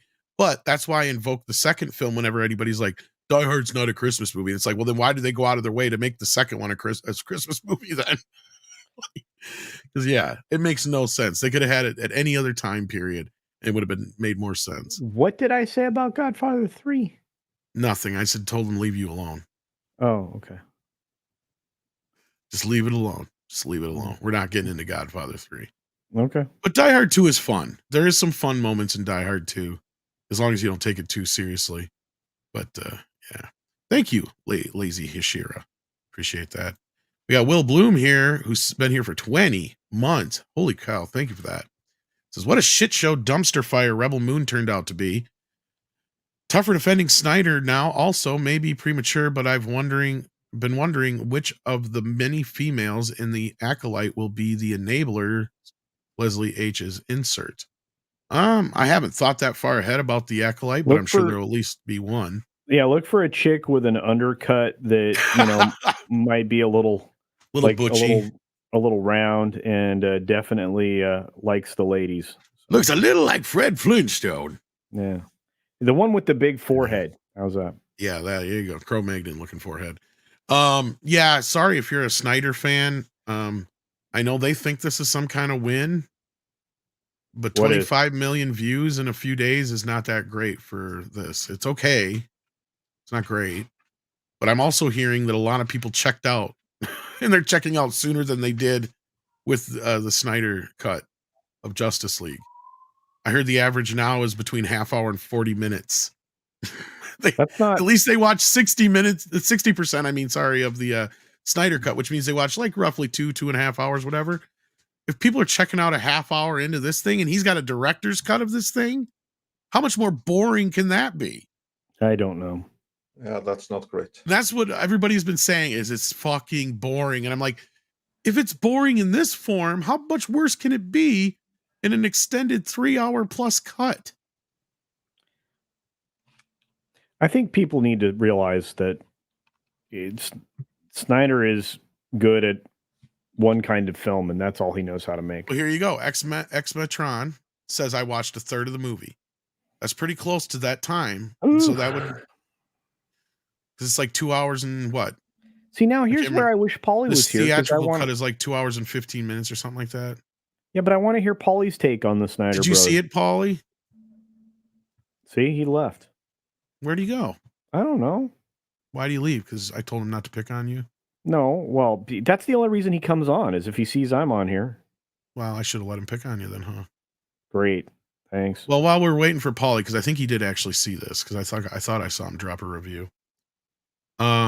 We've got some Snyder news. In fact, I got 2 stories here. Which one do you guys want to start with? Oh, whichever you think is best to put first. Well, this one I thought was just kind of like head scratching. Because Christopher Nolan, of all people, says, "Oh gosh, there's no superhero science fiction film coming out these days where I didn't see Zack Snyder's influence." What the fuck is he watching? I don't know. None of the Marvel movies or anything like that. Nothing. Nobody else is trying to be Zack Snyder but Zack Snyder. I don't get this. Where is he getting this from? Can somebody tell me this, please? Oh, I would if I could, but I can't. My absolute best guess is that he's basically trying to run cover for his friend or something and attribute what is real general filmmaking trends in comic book movies that, if anything, belong more to Sam Raimi and Jon Favreau than to Zack Snyder. Or Michael Bay, even. Jesus. I mean, what the hell is it? What kind of how much slow motion is there in non-Zack Snyder movies? Unless it's Deadpool and it's used for comedic effect that also mocks superhero landings and stuff. Yeah, you're gonna have some Snyderisms in there to make fun of them.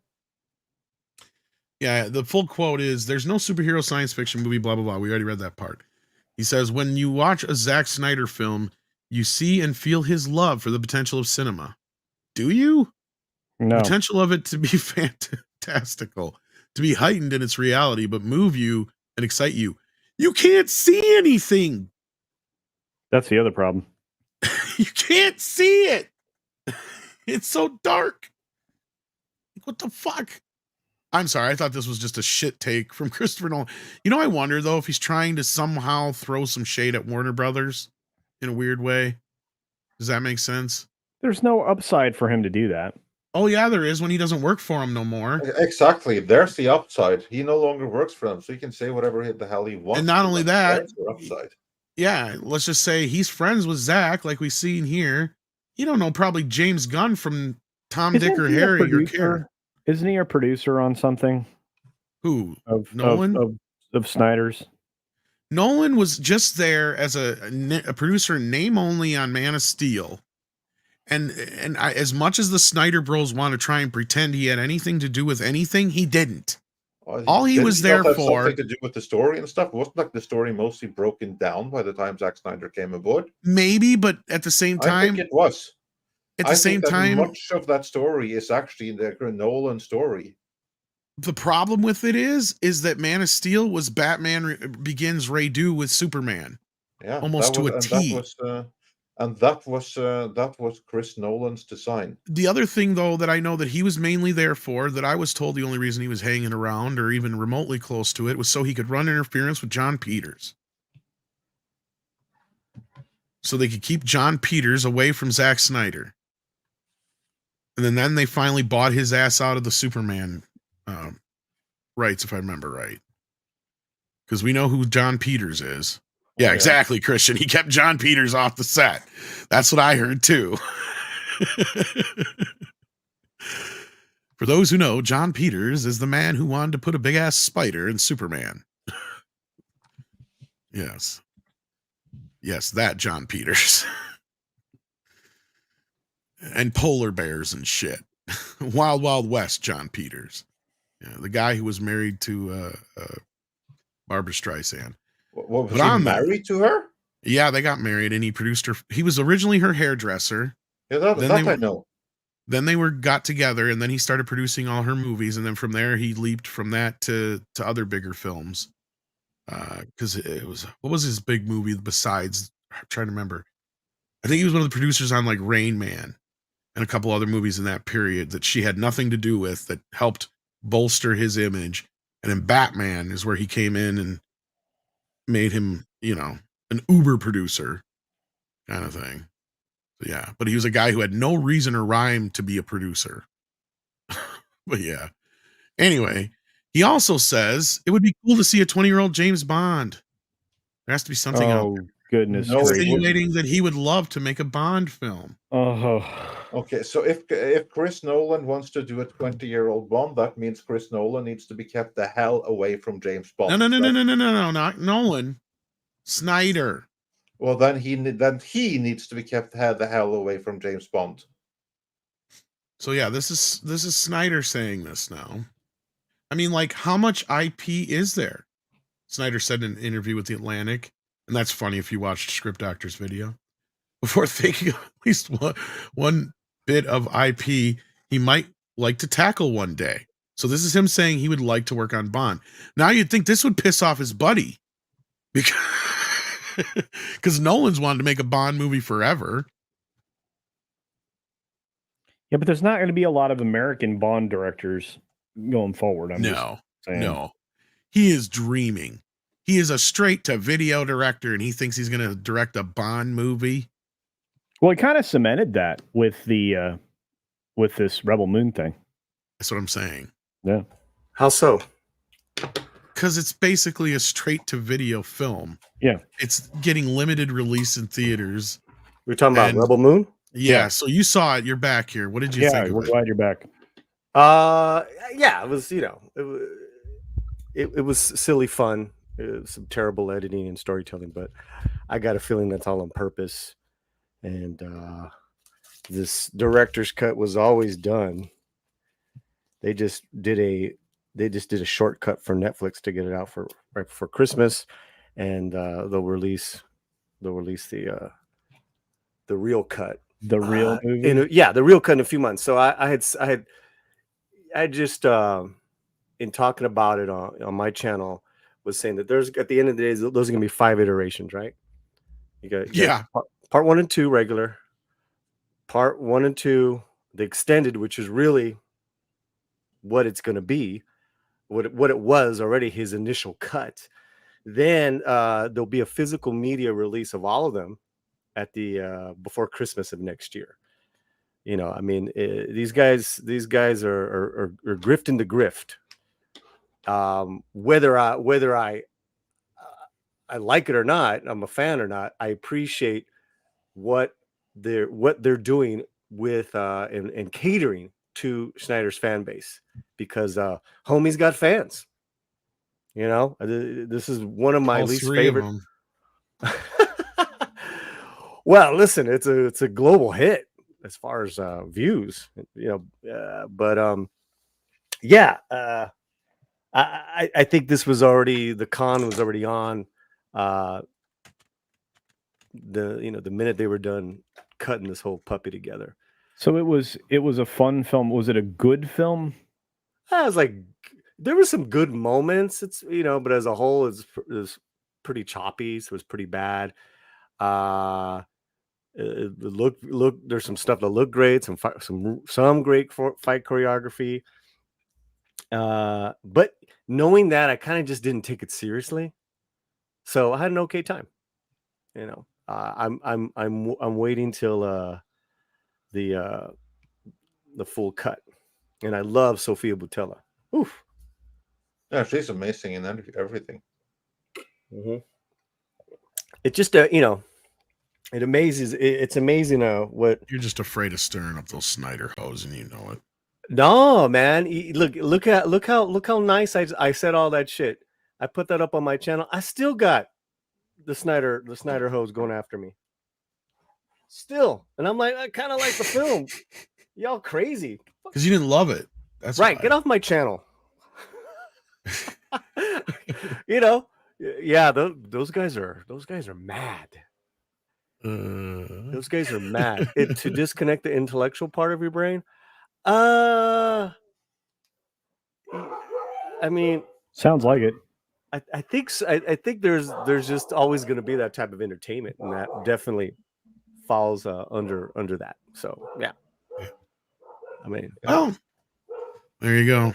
Is the girl the key to everything? Say that again. Is the girl the key to everything, or is the other girl the key to everything? I don't remember, man. I don't remember. You just saw it and you don't even remember? That's yeah. Well, I said it's forgettable, fun. Definitely enjoyed a lot of other things that I've seen lately. And but even in my review, it wasn't really a review. It was like, hey, this is what these guys are really doing, Netflix and Snyder, as far as the grift. Get it right, guys. Yeah. But doesn't it have to be good at the same time? I mean, yeah. Here's the thing. Even the Snyder Bros are saying, it's not his best one, but I'll take it over this. I'll take it over that. That's exactly the conversations I've had with some. That's Snyder there's infighting going on too. Yeah. Then there's infighting. So it's not his best one according to the Snyder Bros. But they eat it Depends. up. They're fanatic. And it was the biggest, that Snyderverse that was released was the biggest, fan success. And that's just what Netflix cares about. They want to duplicate that. Yeah. Well, I just wanted to touch on that Snyder stuff, not to like poke the bear at all, although I'm sure it will. Yeah. Yeah. They love you. They love you. Yeah, I dug Dawn of the Dead and 300, and then kind of just started going downhill for me. Yeah. But I find some parts enjoyable. That's just kind of how I operate, Yeah. So yeah. Yeah, nothing wrong with that. No. I gotta go with a Cannon Felladero sends in $2. Paulie is describing a waste of time. I mean, look, I'm not going to hate on what this comment is, because you're absolutely right. But the other truth is that people love wasting their time with this stuff. Right. Yeah. Yeah, it's kind of weird because I wasn't planning on seeing it. Well, you got lucky because it only showed up, I think, in like 4 or 5 theaters throughout the U.S. So, or maybe a few more than that. But there's one in the Palisades, and it's playing that, and they're playing the Society of Snow, which is what I really want to see. And I haven't been able to find a stream for that one, if you know what I mean. But yeah, gotcha. No, because having to stay home, so I'm like, oh, okay, well, this got released on Netflix. Let's watch it and review it. Well, Well, let's get back to these super chats then. We got LDG hashtag free the net who gifted 10 memberships. Oh my gosh. I think you gifted 10 like the other day too. So that makes like 20 just for you this week, I think already. Yeah. Crazy. Pickles hit the lottery apparently. Wow. Thank you so much. Ashlyn M sends in $5, says, have you seen where Final Fantasy VII Advent Children is supposed to have a theatrical release in February? No. Sounds awesome to me. I never actually watched Advent Children. I watched the first Final Fantasy movie and I thought it was trash. Yeah, I didn't. I think I saw like the first 5 minutes of that. Like, I'm good. Yeah, I saw the whole first one. It's one of the worst experiences I ever had in the cinema. Great looking DVD, but it was shit. Yeah. A new movie that came out on Netflix, just to warn everyone and to avert not seeing it, is Maestro with Bradley Cooper. We put it on, we turned it off in 2 minutes. Don't see it. Yeah, and I know people have said it's a biopic. He's Leonard Bernstein. Yeah, the composer. Yeah. And it's the one that ignores Todd or something, isn't it? I don't know. I mean, that's a protest I read against it. That it does like some very political selective ignoration of sure. Yeah, that doesn't surprise me. It's just that first 5 minutes were just so. It was like so, self-involved, and it was just like, we can't. Turned it off, man. Yeah, but yeah, sorry, none of us have seen Advent Children. I know I've heard it's supposed to be pretty good, but yeah, people are saying it's on YouTube, so there you go. Yeah, well, it can't be any worse than the first animated movie, which was in theaters. I hope the fans will enjoy it, because it's not for us, and that's fine. Not everything has to be. And someone in the chat said, pretentious. That's what I was looking for. There you go. So pretentious in that first minute. Like, I'm good. I don't need to see it. It's like Saltburn. I don't need to see it. I'm good. Oh man, Saltburn. Holy cow. A lot of those films are just, me and Romy were scratching our heads. Like, what is these self-involved, self-important, pretentious to them, self-important to just to them, important to none. A lot of these films, mainstream media are just licking. You talk about licking the tub drain. They've been licking the tub drain on these films. Maestro, Saltburn. What's the other? What are the other ones? And so what they're not doing is doing the same thing for the Iron Claw, for Sound of Freedom. I wonder why. As far as I'm concerned, the worst thing a movie can be is pretentious.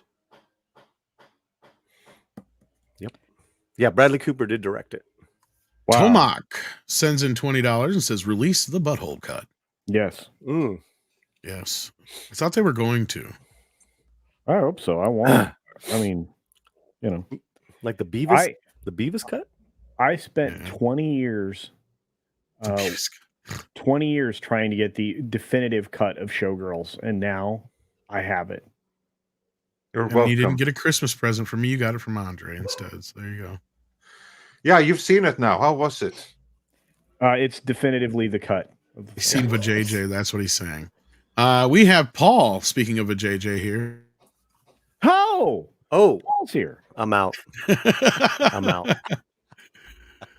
Hey, Paul. Welcome, Paul. How you doing? To see you this time of New Year. What a pleasant surprise. Well, I saw the request, and I just thought you needed a northern Mexican. Yes. We doing Mexican. And honestly, did you eat Chinese food yesterday? Yeah, like all your people do. Yep. I mean, on Christmas Day, I became a Jew of old on Christmas Day and had a lot of Chinese food. Yeah, I had dumplings, and it was great. That's cool, Bok man. choy and garlic sauce. How are you, brother? I'm good. How you doing? Hello, everyone. Yes, I thought I saw the request. I'd pop in. I wasn't going to do anything all Christmas, but I'm somewhat relaxed. Well, I was curious how nice you see. felt about the news that we lost one of the Smothers brothers. I thought maybe you'd have a thing Oh or two to say no, about I didn't that. hear about that at all. Yeah, we lost Tom. Yeah, Tom, is Dickie still alive? I don't know. That's a good question. I mean, the guys I are old. think. I thought he passed a few years ago. No, he's still alive. Wow. See, I think he's still going. Yeah, he's still 84 years old. Not horrible. Yeah. No, but I thought if anybody had more to say about it than we did, you would. Because, I mean, they were a huge favorite of mine, and plus, we even performed with the guy who I can't remember his name. Hold on, the one who was always running for Pat Paulson. We actually performed with Pat Paulson on the same bill, and he was a total sweetheart, a very funny guy, very interesting time for comedy too. Very insightful. Pat Paulson was razor sharp. I don't know if I was gonna say, I figured you were very inspired by that. Oh yeah, that was a very, very important time, and the show was a shocking revelation because it came. CBS stuck it opposite NBC's Bonanza, which was long in the tooth, but still a huge, huge draw, and it creamed it. And CBS was freaking out because the show was so counterculture and so against its core audience. And I can't remember the reason why it ended up on CBS of all places, because it was the most conservative of all the stations. And they tried to bury it. They kept moving it around because politicians were phoning the president of CBS saying, we don't like this show. And they couldn't kill it, no matter where they put it. It was How long did it end up lasting? I'd say it was on for a while, wasn't it? Oh, only 2.5 years. That's it? Like that. Yeah, because David Steinberg, well, they were looking for an excuse to kill it because the affiliates, Southern affiliates, hated the show and didn't want to play it. And at the time, and I don't know whether it's still the same way, affiliates all over the United States could turn down any of the network shows.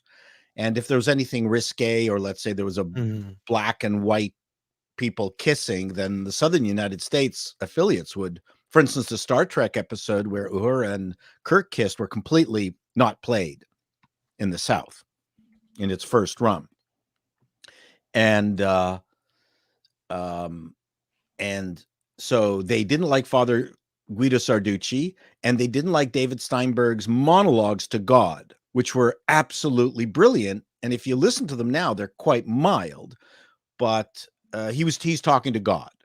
And a Canadian boy born in Winnipeg, very talented director, writer.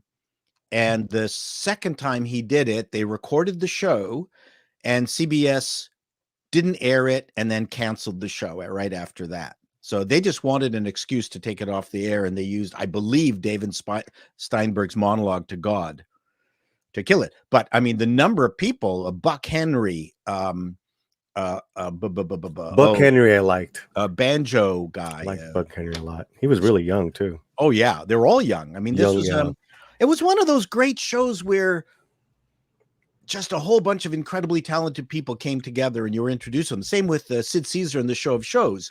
You know, Woody Allen. I was going to say that comedic influence went on for decades after. Yes, correct. It was this tsunami that was lit. The fire was lit at that moment. You had, oh God, I mean, who's the comedian? The guy who did the Pharaoh song? Steve Martin. Born in Arizona, moved to Babylon. Yeah, I mean, Bob Einstein, Super Dave started there. Oh my God, just an unbelievable bunch of, didn't he? Yeah, not too long ago. Yeah, and one of the folk singers who was actually a really good comedy writer was on it. I can't remember his name again. My brain is gone. I could just look it up here, but fantastic show, funny, and the brilliance of those two, just the way they played off each other and were able to do some extremely political material. But and then Laughing Afterwards was the other big show that was huge for me. But many comedy legends started at the Smothers Brothers. Too bad. I figured you'd want to say something about it. Thank you. Yeah. Now they became rich. Actually, with a wine. They started a winery. I was going to say, they must have showed repeats or something on Nick at Night, because I just remember I've seen tons and tons of Smothers Brothers. Well, and they were on with a lot of other variety shows at the time. They was always popping up in the Oscars and stuff like that. And they got stupid sitcoms afterwards. There was this one sitcom where they were playing investigative reporters, and they were really dumb. So yeah, it never stuck. No, never stuck. And the thing is, it's funny. Show business does that to people. Sometimes you just need work, and you take whatever it is that you get, and whatever political leanings or things that you want to do to change the world get pushed off to the side, because making a living gets to be more important. So I know they were they believed very strongly in the ethos of the Smothers Brothers show, but then afterwards, I don't think they cared much. Did they ever hit any films in the 70s? Like, I don't think so. I think they did some cameos here and there from time to time, but nothing ever. They never had their own movie or anything, right? Because they were really part of they were like the forefathers to kind of that 70s comedy, man. They also did stints in Vegas. Yeah, that I remember. Yeah. Anyway, I gotta dip out, guys. All right. Thanks for a wonderful. All right, well, we'll get back to the one that's on screen here in just a moment, Brian. So we'll let Culture get out of here. We'll see you. Everybody, check out these great creators. I love Appalling News. I think I've been appalled. And check out Latino Slant and even his creation. The man is going to be a publishing giant. I'm tickling your beard. Yes, well, thank you. And on that note, Andre, Tom, everybody have a great Wednesday. And we'll see you again Friday. Will we see you on Friday? God bless. Yeah, I'll be by. Perfect. Bye. Thank you, guys. See ya. I think you need to play Culture on and off with something from a smart dressed man. Every girl's crazy about a sharp dressed man. He needs the hat. Yeah, he does. That beard is total. He's got the beard. ZZ Top wasn't so litigious, I probably would.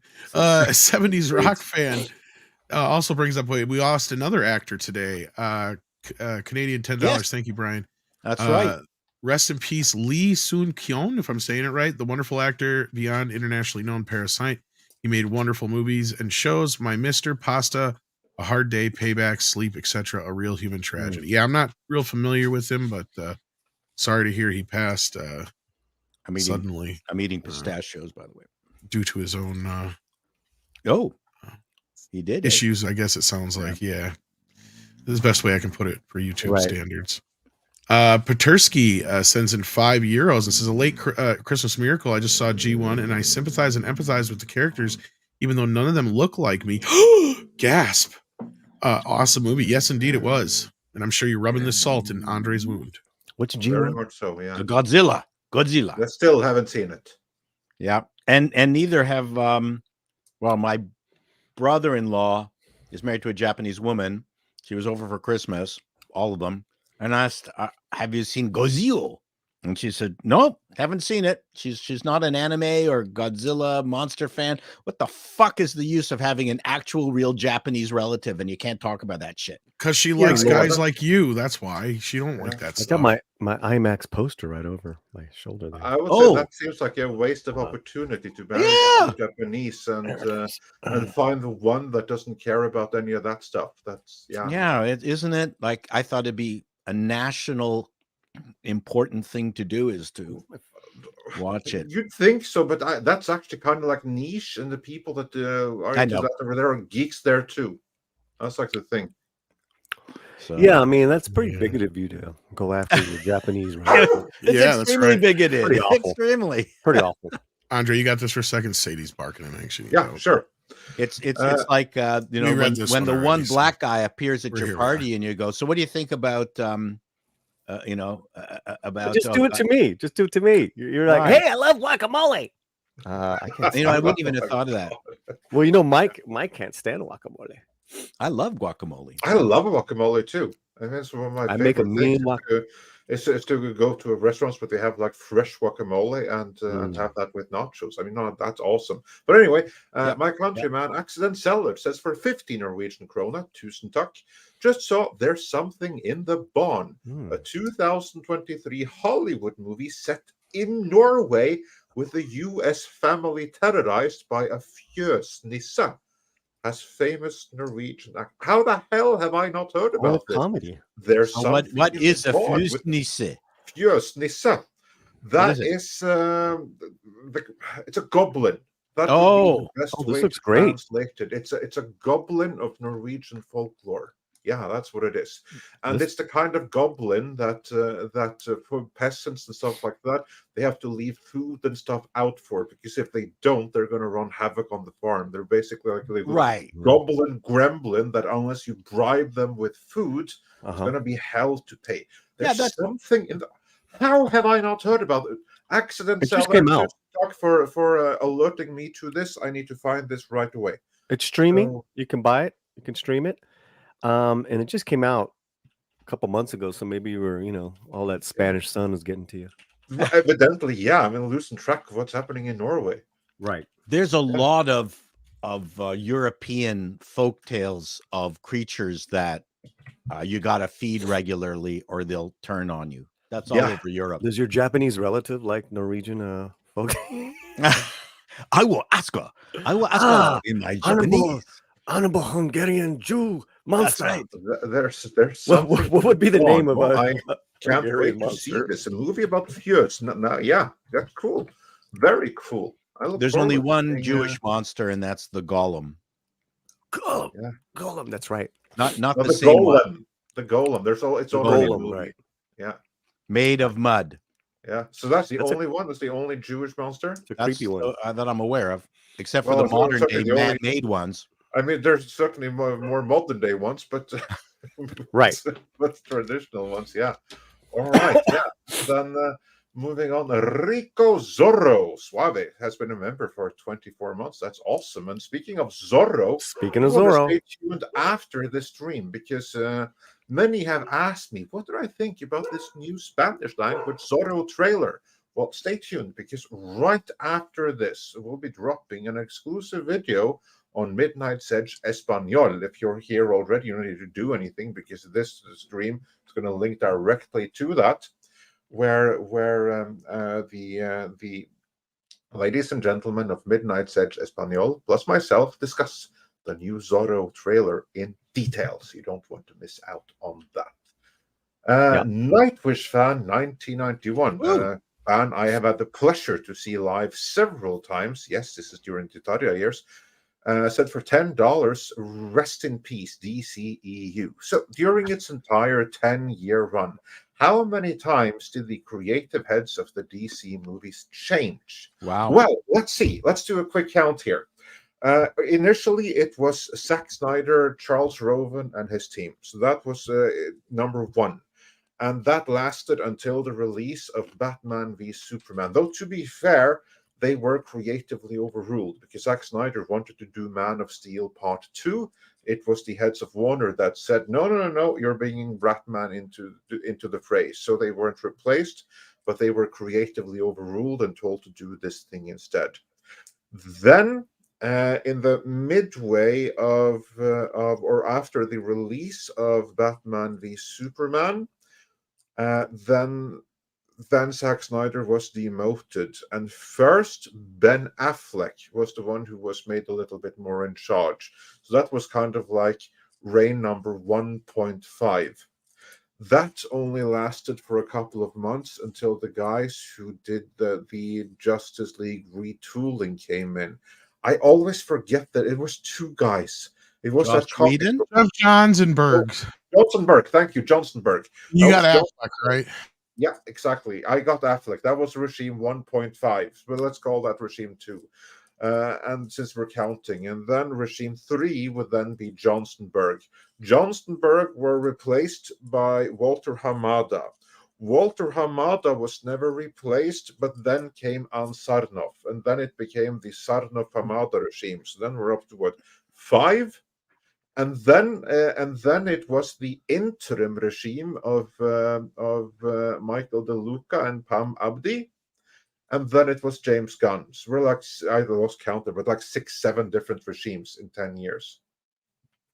I mean, are you surprised this thing went to hell? I mean, that's too many chefs for one kitchen. Way too many. And the irony is that some of those regimes, they actually greenlit and did movies, and then they were out the door before any of their movies actually saw the light of day. And then I'm thinking specifically of the Johnsonburg regime. That was the most short-lived one, because they did the retooling of Justice League. They greenlit and oversaw Aquaman and the first Shazam. Then Justice League hit, and remember, they only retooled it, but then they were fired and they were out the door before Aquaman ever released. And that was their movie. Walter Hamada, he only came in to take credit for it. But Aquaman, the one with the movie that did the billion, that was a product of the Johnsonburg regime. And so was Shazam, and they weren't there for any of them.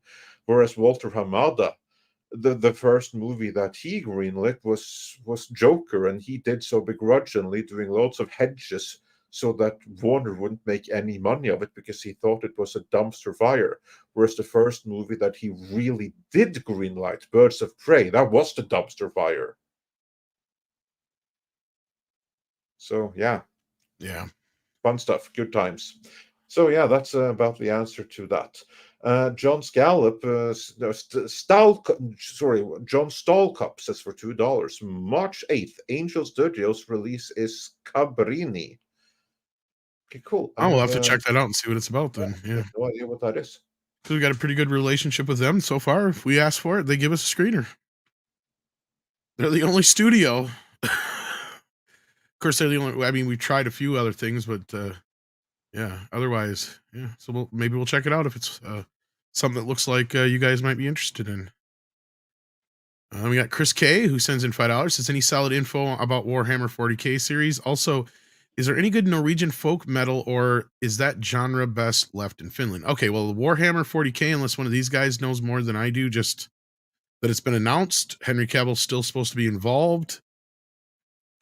Or it's not just been announced, but it's been greenlit or whatever you want to call it. So it's supposed to be in the works. That's all I know. Anybody else know anything else? Nope, nothing. Need to have Arch back on to talk some more about that. I'll reach out to him. But as far as Norwegian folk metal, Vardruna.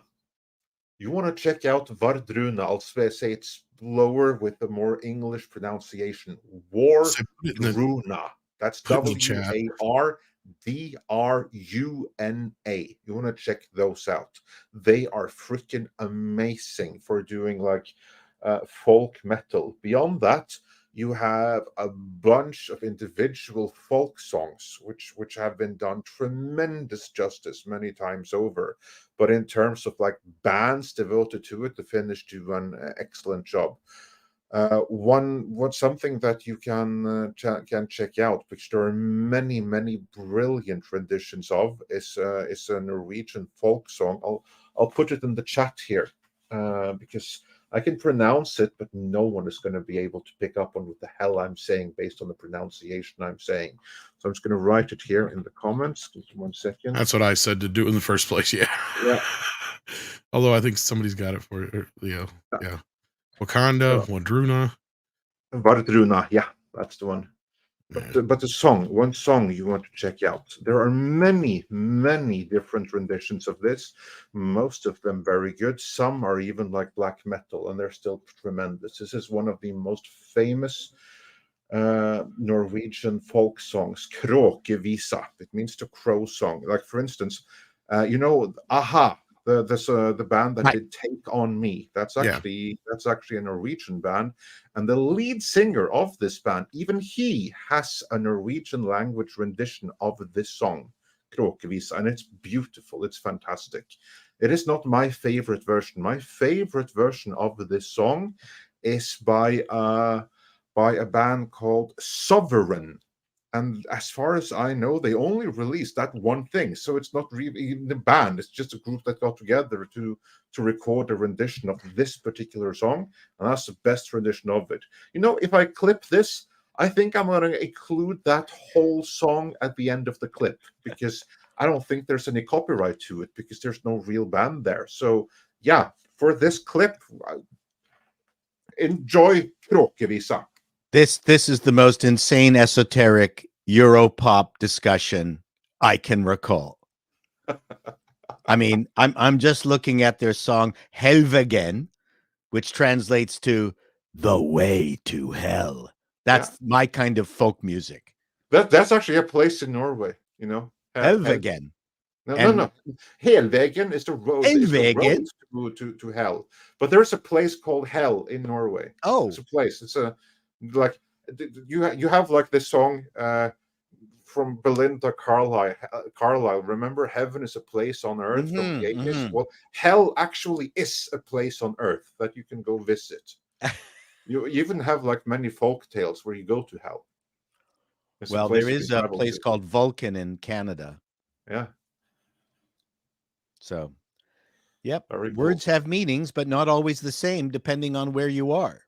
Yeah. Yeah. Exactly. Speaking of words for misunderstanding. We already got this one. We got that one. Let's see. Here we go.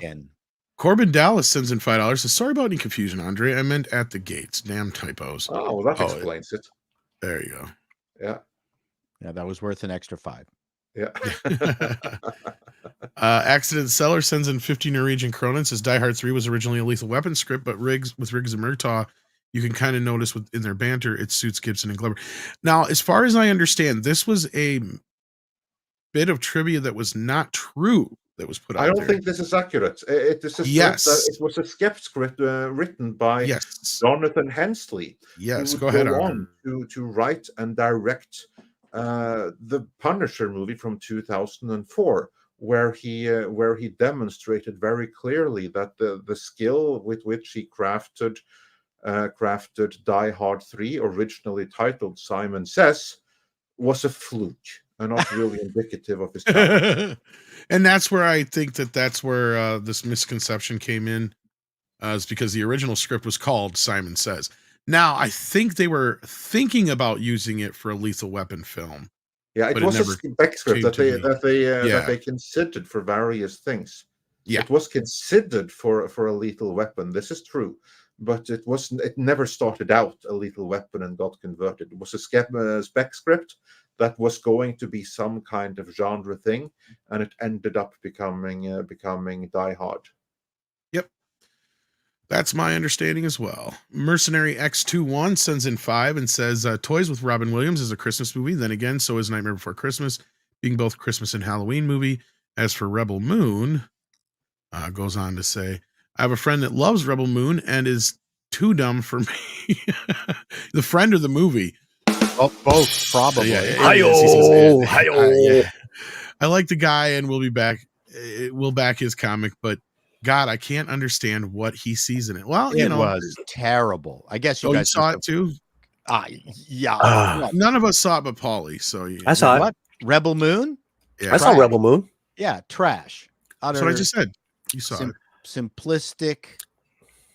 I mean, part of my reaction to it is just the professionals behind it. If this was a indie production, I go, wow, this is a nice little paint by numbers indie production that kind of rips off the Seven Samurai, the Dirty Dozen. Fine.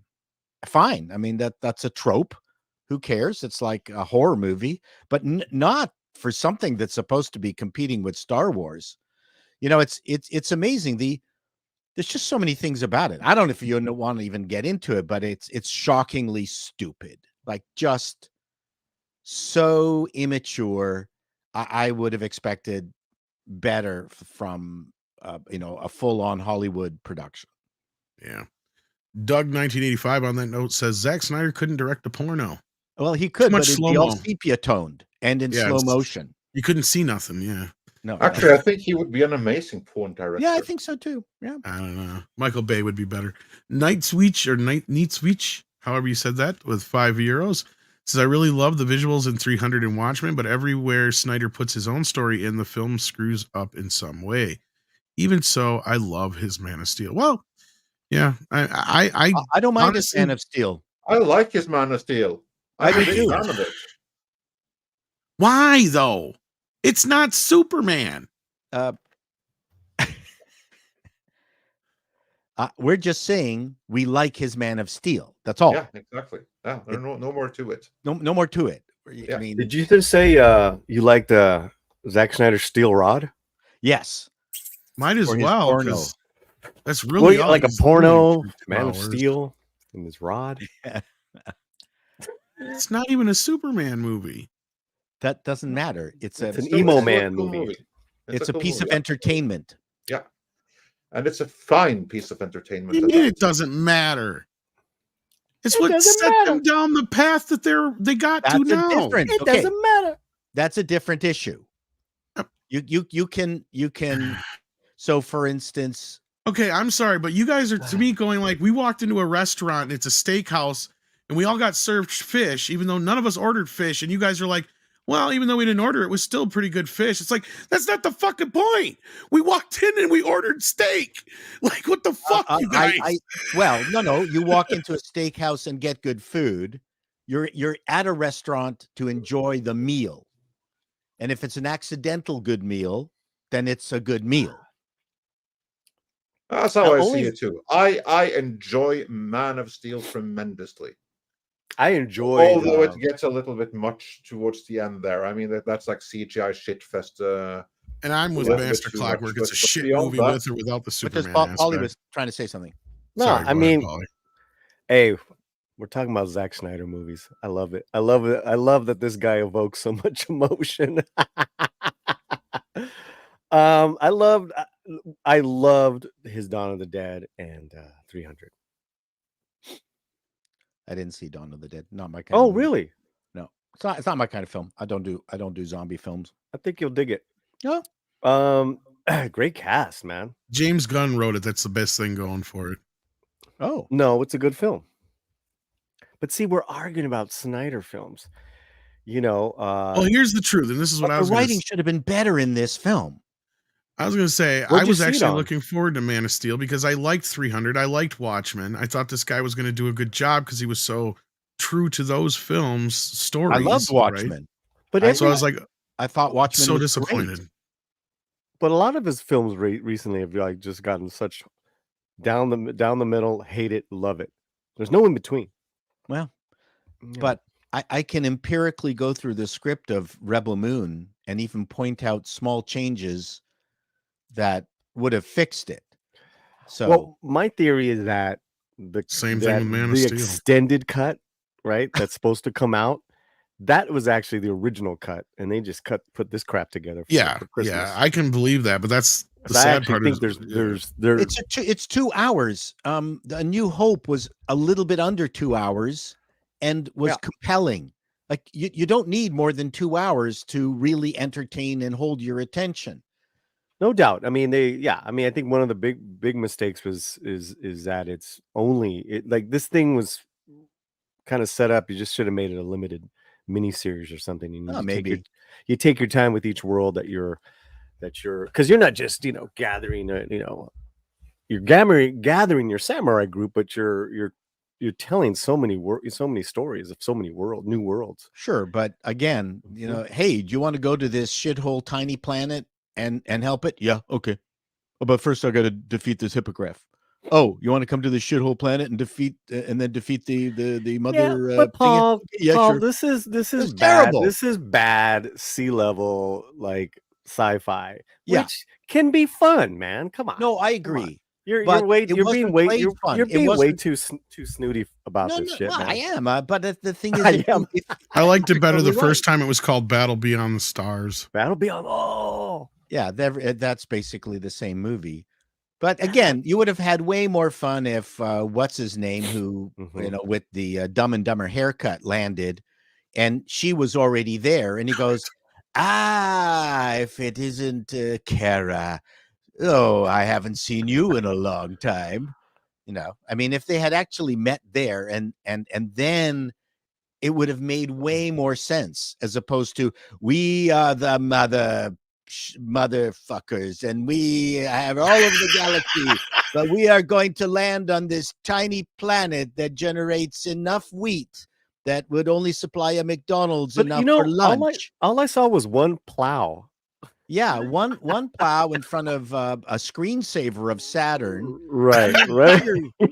Dear I see, Lord. Is that the scene that people were comparing to the dual suns in Star Wars? I'm like, yeah. Except this was But you know, that being said, see this movie more that's not how the Force works. Sophia Boutella, man, I'll watch her.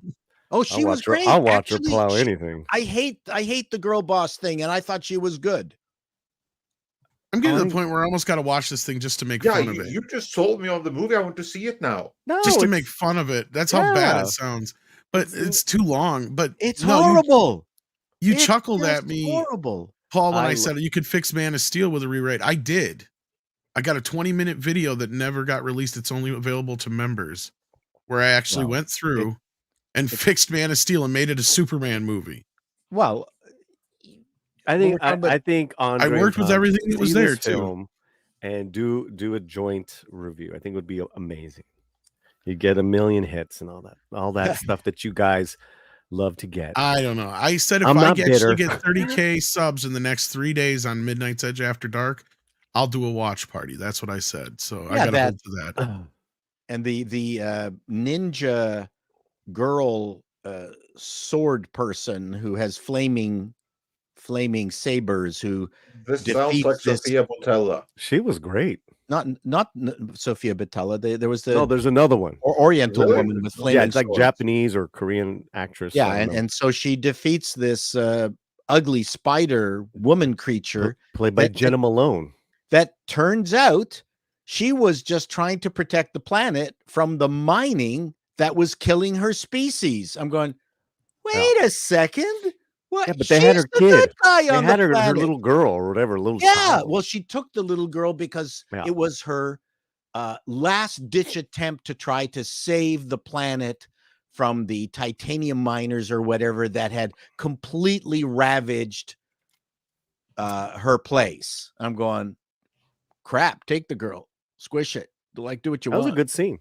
It was a good scene by itself. Was like really, again, and I said some of the action in it was top. The fight choreography was a lot of fun. But you never heard her practically say anything again. Like the entire samurai group were like, it was terrible. The script is so wretchedly juvenile. I mean, I can't defend that. I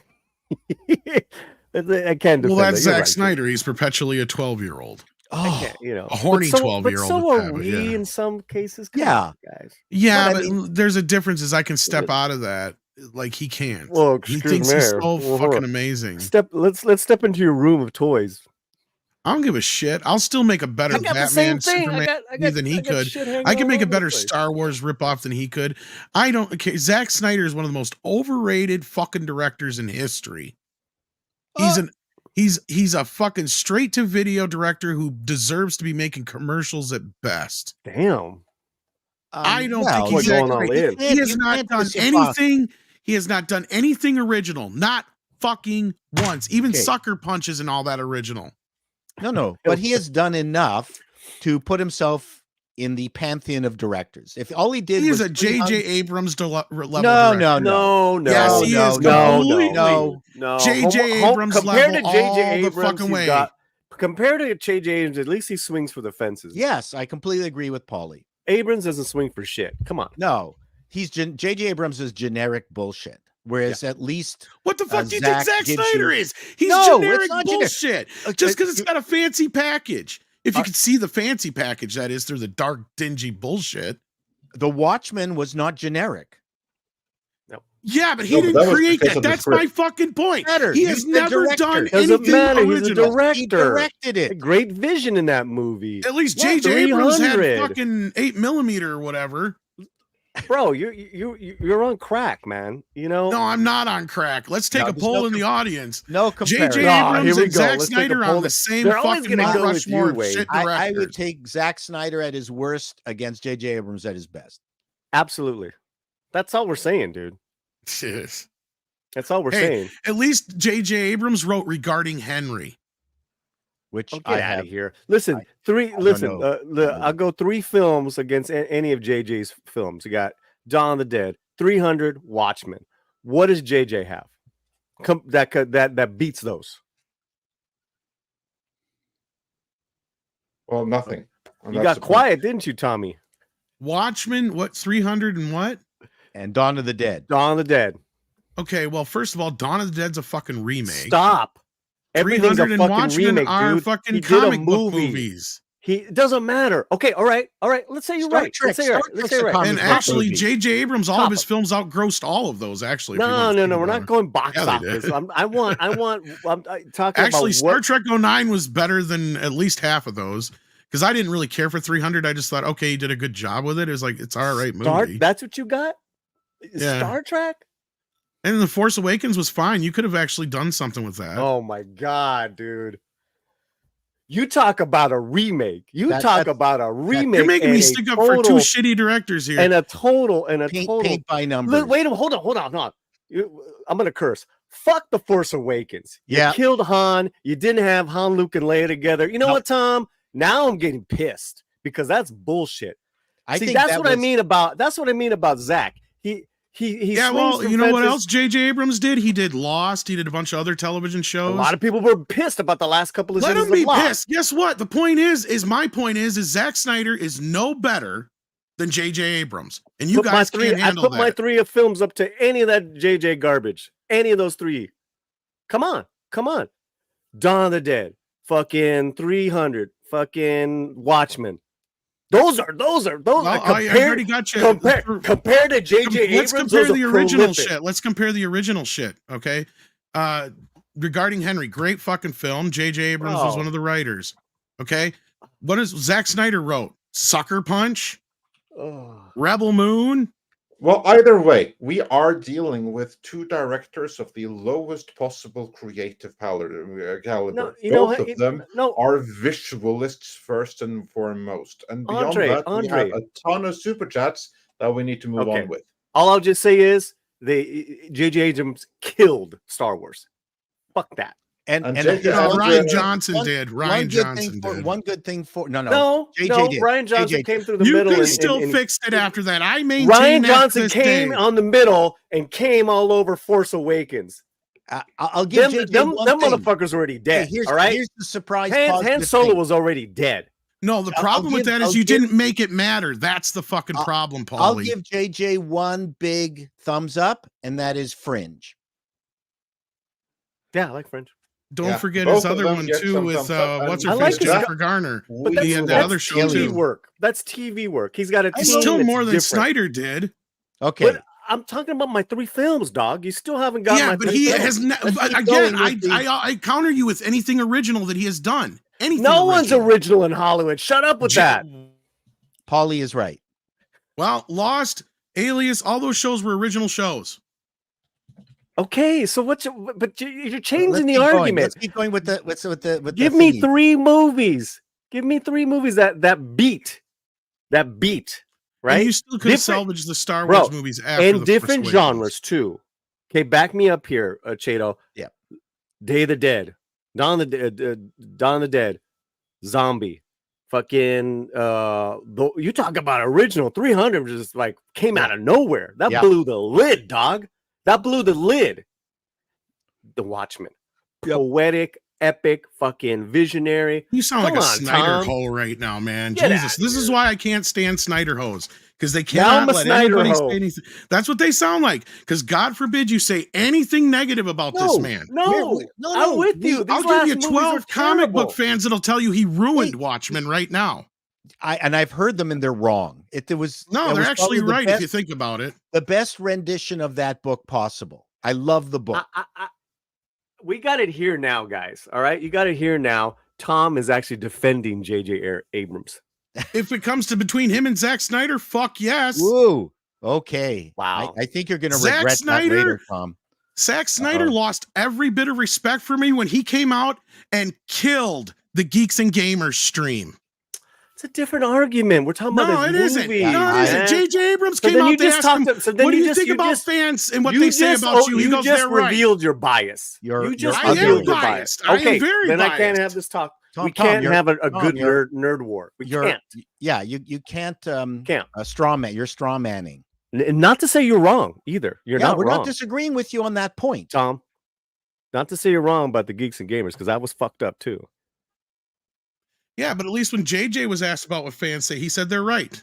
He didn't dump. These are actually two different debates here. Yeah, we're moving the goalposts of this debate. and I'm just getting warmed up, Andre. Is the worst filmmaker.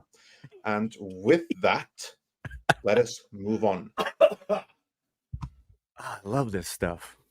And you don't have a bias towards Zach, obviously. So yeah. No, because we said towards Zach. Well, as I said, there's stuff we all have that we biases. hate. I had a bias with Robert Rodriguez, and I got burned, but I admitted it. Move on. Mr. Tickletrunk says for $5 Canadian, I found that the two Zack Snyder films I liked, 300 and Watchmen, had other cinematographers, Gregory Middleton and Larry Fong. Yeah. Wow, Zack is useless. Yeah. It's all about Whatever. the team. So yeah, he's It's all about certainly your a team. guy that evokes strong feelings. So we'll just change his name to Snack Snyder. I could put on one of those movies right now and just have an amazing time. You can't say that about any of Abrams' films. I can't rewatch any of Abrams' films. And Robert Rodriguez was my biggest disappointment this year is one of his films right now called Hypnotic. You know, it was just, God, I mean, that was With incredibly bad. Yeah. With Ben incredibly. Affleck. So, and these were my, you know, Rodriguez is one of my heroes. And I like Snyder. Tommy got Rebel Moon is so bad. yeah. But is it good bad? No. Well, No, not even close. I like that trash. Moving on. Jason Webster says for $20, thank you so much. Parasite cast member Lee Sun Yun Kun has ended it all. He was known for performances in very popular K-dramas, Coffee Prince, Pasta, and Payback, Money and Power. Rest in peace. Yes, indeed. We mentioned this earlier. And we're also joined by Mike, the Mexican Iron Man. Greetings. I'm here to say that Tom is right about everything, and you guys stop yelling at each other and read super chats. Exactly. That's what Snyder, reformed Snyder, bro. Wait, hold on. Mike's gonna come on and say that shit. I'm gonna listen. This is what the chat wants. We want a good time, good debate. Don't give me that, Mike. And because don't give me that, Mike. Me and you have had talks, dog. Me and you've had talks about Snyder. Yeah. All right. And that was a good that was good, bro. You gotta admit, Mike, you love that shit. Yeah, you do. The chat loves that shit. Andre doesn't love it because we got mustaches. Fuck off. You know what I would love? I'd love it if we read super chats. Yeah. Wild Man Beyond sends in $4.99 and says the perfect Die Hard movie to after Christmas. Die Hard moving to after Christmas and between New Year's is with a vengeance. Gets you in the mood between holidays. Well, I always looked at that one as more of a summer flick, but yeah, I see what you're saying. Especially because it starts out with Summer in the City. Didn't J.J. Abrams co-write that movie? He may have. Cannon Faladero says Paulie is describing a waste of time, and this is true. We already just read like that Zack one. Snyder's career. Adam Wolford sends in $2 and says Snyder 007, you live as long as slow-mo forever. Yes. Ultra Accident Sellers sends in 20 on the back of a hippogriff. 20 Norwegian Crota and says Snyder's 007, watch another day. Yeah, it'll take you a whole day to watch it. Hyper Guy 2 sends in 5 and says, so an overbloated pretentious hack came out to defend an overbloated pretentious hack. Imagine my surprise. Hack Snyder sucks. He's talking about Nolan. Yeah. I think he's talking about Nolan. Yeah. Which, yeah, I can't argue with that too much either anymore. Armchair Troop sends in a Canadian 5 and says, would Henry Cavill call his buddy Zack Snyder to direct Warhammer 40K project? Ooh. I don't know about that. If it's not his script, Mikey would love that. Look at him. Look at Mike. His script. Look at Mike's eyes. He's you're muted, buddy. I would love what? I was seeing how many super chats were behind. What? Down below, Zack Snyder directed Warhammer with Henry Cavill. Would Henry Cavill call his buddy Zack Snyder? I'm not a Warhammer 40K guy. I don't really give a shit. Neither am I. I don't care what happens to Warhammer 40K. I got one best friend. His name's Elijah Snow. He's all into it. I've spent enough time around him to know I will never get into that universe. That's a black hole of fandom. I'll go in. I'll never come out. So I don't care what happens. As far as I'm concerned, they can cast in the lead role a transgender superhero.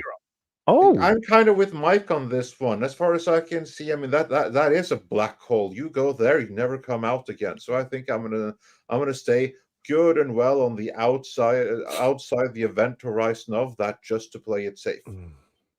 Stick with my Conan, Judge Dredd and stuff. We have super chats to read. Yeah, we do. DCB Titan sends in a Canadian 10 and says, while Final Fantasy Spirits Within wasn't so much a movie as a tech demo to sell the idea of digital actors, damn near killed the idea and almost took out Squeenix. But that's besides the point. Yeah. It was a good tech demo for a DVD, that's for sure. That's about all good it was to show off how good DVD could look. Mercenary X21 sends in 2 and says, for a second there, I thought you said Tom of Midnight's Edge had died. Oh, God, I hope not. That would be bad for me. Sandrock sends in $5, says, any news on Mortal Kombat 2 movie with how they did with the first one? I'm concerned about how they're going to do with the second one. Was not a fan of Cole. Well, Sandrock, I don't know if you sent this before or you just came in late. We did mention this a little bit. As far as we know, it's still on track and it's supposed to be coming out early 2025, as we saw. In terms of what they are doing creatively, don't know. But here's like the thing that you're referring to, that's with Scorpion and how they basically changed like direction their midstreams. What kind of repercussions that's going to have for this one, I honestly wouldn't worry about it, because that new guy that was introduced in the movie, he's just some new character they're quickly going to forget about. Scorpion is Scorpion, and he's the only Scorpion. So I honestly wouldn't worry about it. There are plenty other things to worry about it, but it will be coming. I wish they had just gone with the original script. Would have been better. I mean, it's still a good movie. I liked it. I was one of the few who did, but yeah. I liked it too. I thought the end would have been better, and some of the other stuff that scripted pointed out and stuff like that. Yeah. Because in the end of the original script, Cole just becomes Scorpion, the new Scorpion, basically. Yeah. Taking on the mantle of his family, basically, or whatever you want to call it. But I'm kind of glad they stuck with the original for let that guy retire and be with his family. No, but then be a father and protector. Yeah, but I want Scorpion to be a part of Mortal Kombat. That's what I want. And I'm like, well, he is back in part 2 anyway. You sure? Yes. All right. Same DCB guy, same Titan. actor. All right, I hope so. DCB Titan, and it's not just a flashback. We'll see. Well, that DCB, I don't know. Yeah, see, DCB Titan sends in a Canadian $5, says getting an Asian girlfriend doesn't like anime or Godzilla. What's the fucking point of that? Yeah, well, that's what I'm saying. Like, wow, I should have checked her CV before I. Well, considering, I mean, she's marrying somebody in your family, you should know that her tastes don't align with that. Yeah, I don't get along with my brother-in-law anyway, so who cares? Well, there you go. There's another good reason why. Yeah, exactly. Miguel Fair. No, he's a very, very good, straight up dude. Miguel Farah sends in 2,500 Chilean pesos, I believe that is. Next superhero movie, Chaplin, Colorado. Am I saying that? Chaplin, Colorado, and Mr. Canoe had team up against an Americanized Godzilla. Okay. Well, is the Canoe strong enough to withstand his? I see. Mr. Canoe got mutated and grew up. Taste Gunnels. Creature from the sea. Boonk. See, I can do it. He ate some bad dates and he grew 10 sizes. Mr. Canoehead can battle him out in the ocean. Because Champollion would kick his ass, man. There you go. Mr. Canoehead is very powerful. He can fly by spinning very fast. But then he throws up afterwards. He doesn't get dizzy? Oh yeah, he heaves. That's part of it. What's one of his superpowers? Oh no, he's heaving. Inverse Opinions gifted 5 memberships. Thank you so much for that, Inverse Opinion. We appreciate the gift here at the channel. That's what you heave after you eat Heinz baked beans and poutine. Yeah. Camelbot Killer sends in 2 and says, "Don't forget Hell, Michigan. But it's really cold." Yeah. Many places called Hell are kind of cold. Yeah. That's a unifying features for all the hells. Yeah. Mr. Tickle Trunk sends in $2 Canadian. Says Andre is to Punisher as Tom is to Superman. Get him. Well, yeah, I am very passionate about Superman. Yeah. Darth Rooster sends in 100. That is, I know this one. Shit. ARS. The Manhood of Steel? No, the money. Argentinian Souls? Yes. I was just going to say, yes. Release the Manhood of Steel Snyder's cut. Oh, God.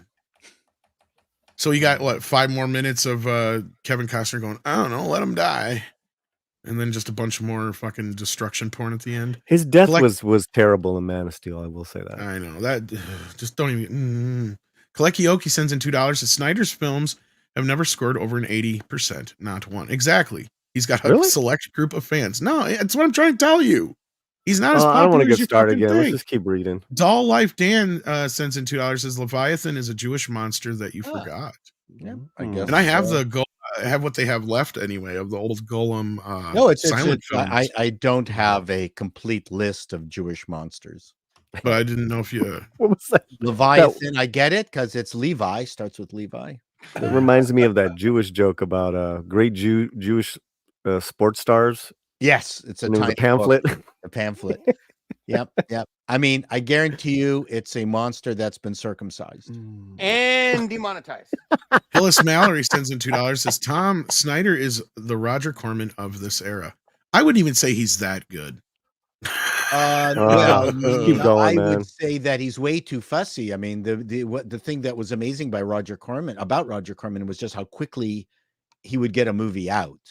Again, I've heard some funny stories about Corman to where like he would supposedly spend like more money on like 5 phone calls about something than actually just doing something sometimes. No doubt. No doubt. But I mean, how much does anyone know what the budget of Rebel Moon was? Was it a reasonable budget? I don't know. Not a lot, because it was let me find out for all both parts. Yeah, I don't know. Accident Seller though also sends in 20. Norwegian Cronus as Jewish monsters equals Raiders of the Lost Ark equals Yahtzees and Angry God. Oh, there's that too. Yeah, that's a good point. So 166 million for the whole thing. Wow. Jesus Christ! What the fuck are they spending that much on that for? Well, that's a bargain for the amount of effort. No, it isn't. For all those, for like what, 10 hours of yeah. That's okay. How can we sit here and gripe about a Marvel show that spends that fucking much money? No, and you guys are letting Zach have it. Wait, what was it? There's a big difference. Zach actually gets ratings. Those stupid ass TV shows don't get ratings. It was they don't. Bullshit. What TV show gets ratings? That's Marvel. None compared to the Rebel Moon numbers. They never had an opening like the Rebel. The Rebel Moon numbers. Whatever. It's not a whatever. It's just whatever. It's just, 24 million in the first few days compared to 150 million for Wednesday. It ain't shit. Mercenary X21 sends in $2. You just went from Marvel to Wednesday. Yeah, but that's what I'm saying. That's shift your argument. You're a shifty man, Tom. You're a shifty man. She-Hulk was over $200 million for the series. Come on. Because we never know how many people actually fucking watched the Disney shows. They never tell us. That's why. Oh, you're defending but they Disney don't. shows. They don't even show up on the Nielsen's. They got 20 million views, 24 million views. I'm not defending Marvel. I'm just saying, how can we? I'm pointing out the hypocrisy here. Is that $6 million per view? What was that? I'm blown away at Tom's hatred for this $6. It's $7. I mean, it's $7. I don't know how they're making money because it's costing them $7 per view to. I don't know. I don't understand their math. That's what I'm saying. How can you spend almost $200 million on this? This is a horrific loss of cash because basically, if you take the budget divided for by Rebel Moon, just the number. Yeah. Wait. It's only been. It hasn't even been a week. It's been out. You can't say that yet. All right, I'll double it. No, I'm just saying, like we gotta have this conversation in a year, or like in May, after both parts are out, after numbers are out. You're basing off of the initial interest in the show has been huge. I mean, it's global. We'll see how it works out. With part I could tell you Netflix is fucking happy. Sorry for the language. Yeah, no. I think you're right. I think you're right. I wouldn't be. I think I realized what happened here. This much, Tom Andre. I realized what happened here. I work with Polly and Latino Slant. You guys work with Polly Midnight Said Espanol. I went through the shedding of the Snyder demon, and the demon has now infected Paulie. What? No, he's being very reasonable. This is like The Exorcist. Paulie's now a Snyder bro-ho. No, he's not. Not even close. Oh. How can spending 160 million on this, Paul, be reasonable? Well, wait, hold on. I'm not defending the spending of any amount of money of that nature on anything, okay? I mean, when you look at She-Hulk was $200 million, they look at, as far as I'm concerned, based on what I saw, Netflix way overspent on Rebel Moon. Okay, let me be completely honest. It shouldn't even have been greenlit based on the script. If I read that script, I would not even have let them shoot the damn thing. Okay, so any kind of money spent on it was bad. Okay, that's where I'm from. But all of a sudden, well, at least we can agree on that. Yeah, but my point is that they went nuts. They drank the Kool-Aid. They let them play. But for someone who is excessive in his spending, I don't know why I'm bothering to defend the notion of. No. I'm going down a very stupid path. I'm just stopping. I love it. I'm just stopping. Yeah. I just want to point out She-Hulk, $200 million. No one watched it. No one watched any of those shows. Here's the thing, though. Put all those shows together this past calendar year, all those terrible Marvel shows. Give me how much they all cost. Then give me the ratings and give me the benefits of how they made money, which they didn't. Rebel Moon and Netflix, y'all making money for a year. That's all I'm saying. On what? New subscribers, new eyeballs. That's all that Netflix cares about. Is they want the Snyderverse, all those cult people. They want all those people to come to Netflix. That's why they paid for this. The budget of WandaVision was $225 million. Point of order. We have a bunch of super chats and about 13 minutes left. Fuck in the show. The super chats. We're on to something here. No, we're reading super chats. And Okay, the show's ending in 11 Mercenary minutes. X221 just has to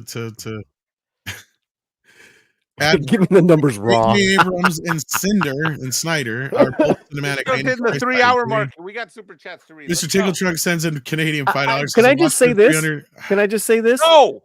Yeah, I'm going to say it. All these super chats are because of me and Tom arguing about this. So let it happen. Enjoy it flow. All right? Enjoy it. The Watchmen and 300 graphic novels were Snyder's storyboards, and the man wasn't cinematographer. He's good at knitting things that already exist. Yeah, that's kind of where I'm coming from. Someone had to be behind someone had to be yelling. Anybody could have done his job. No. Yeah.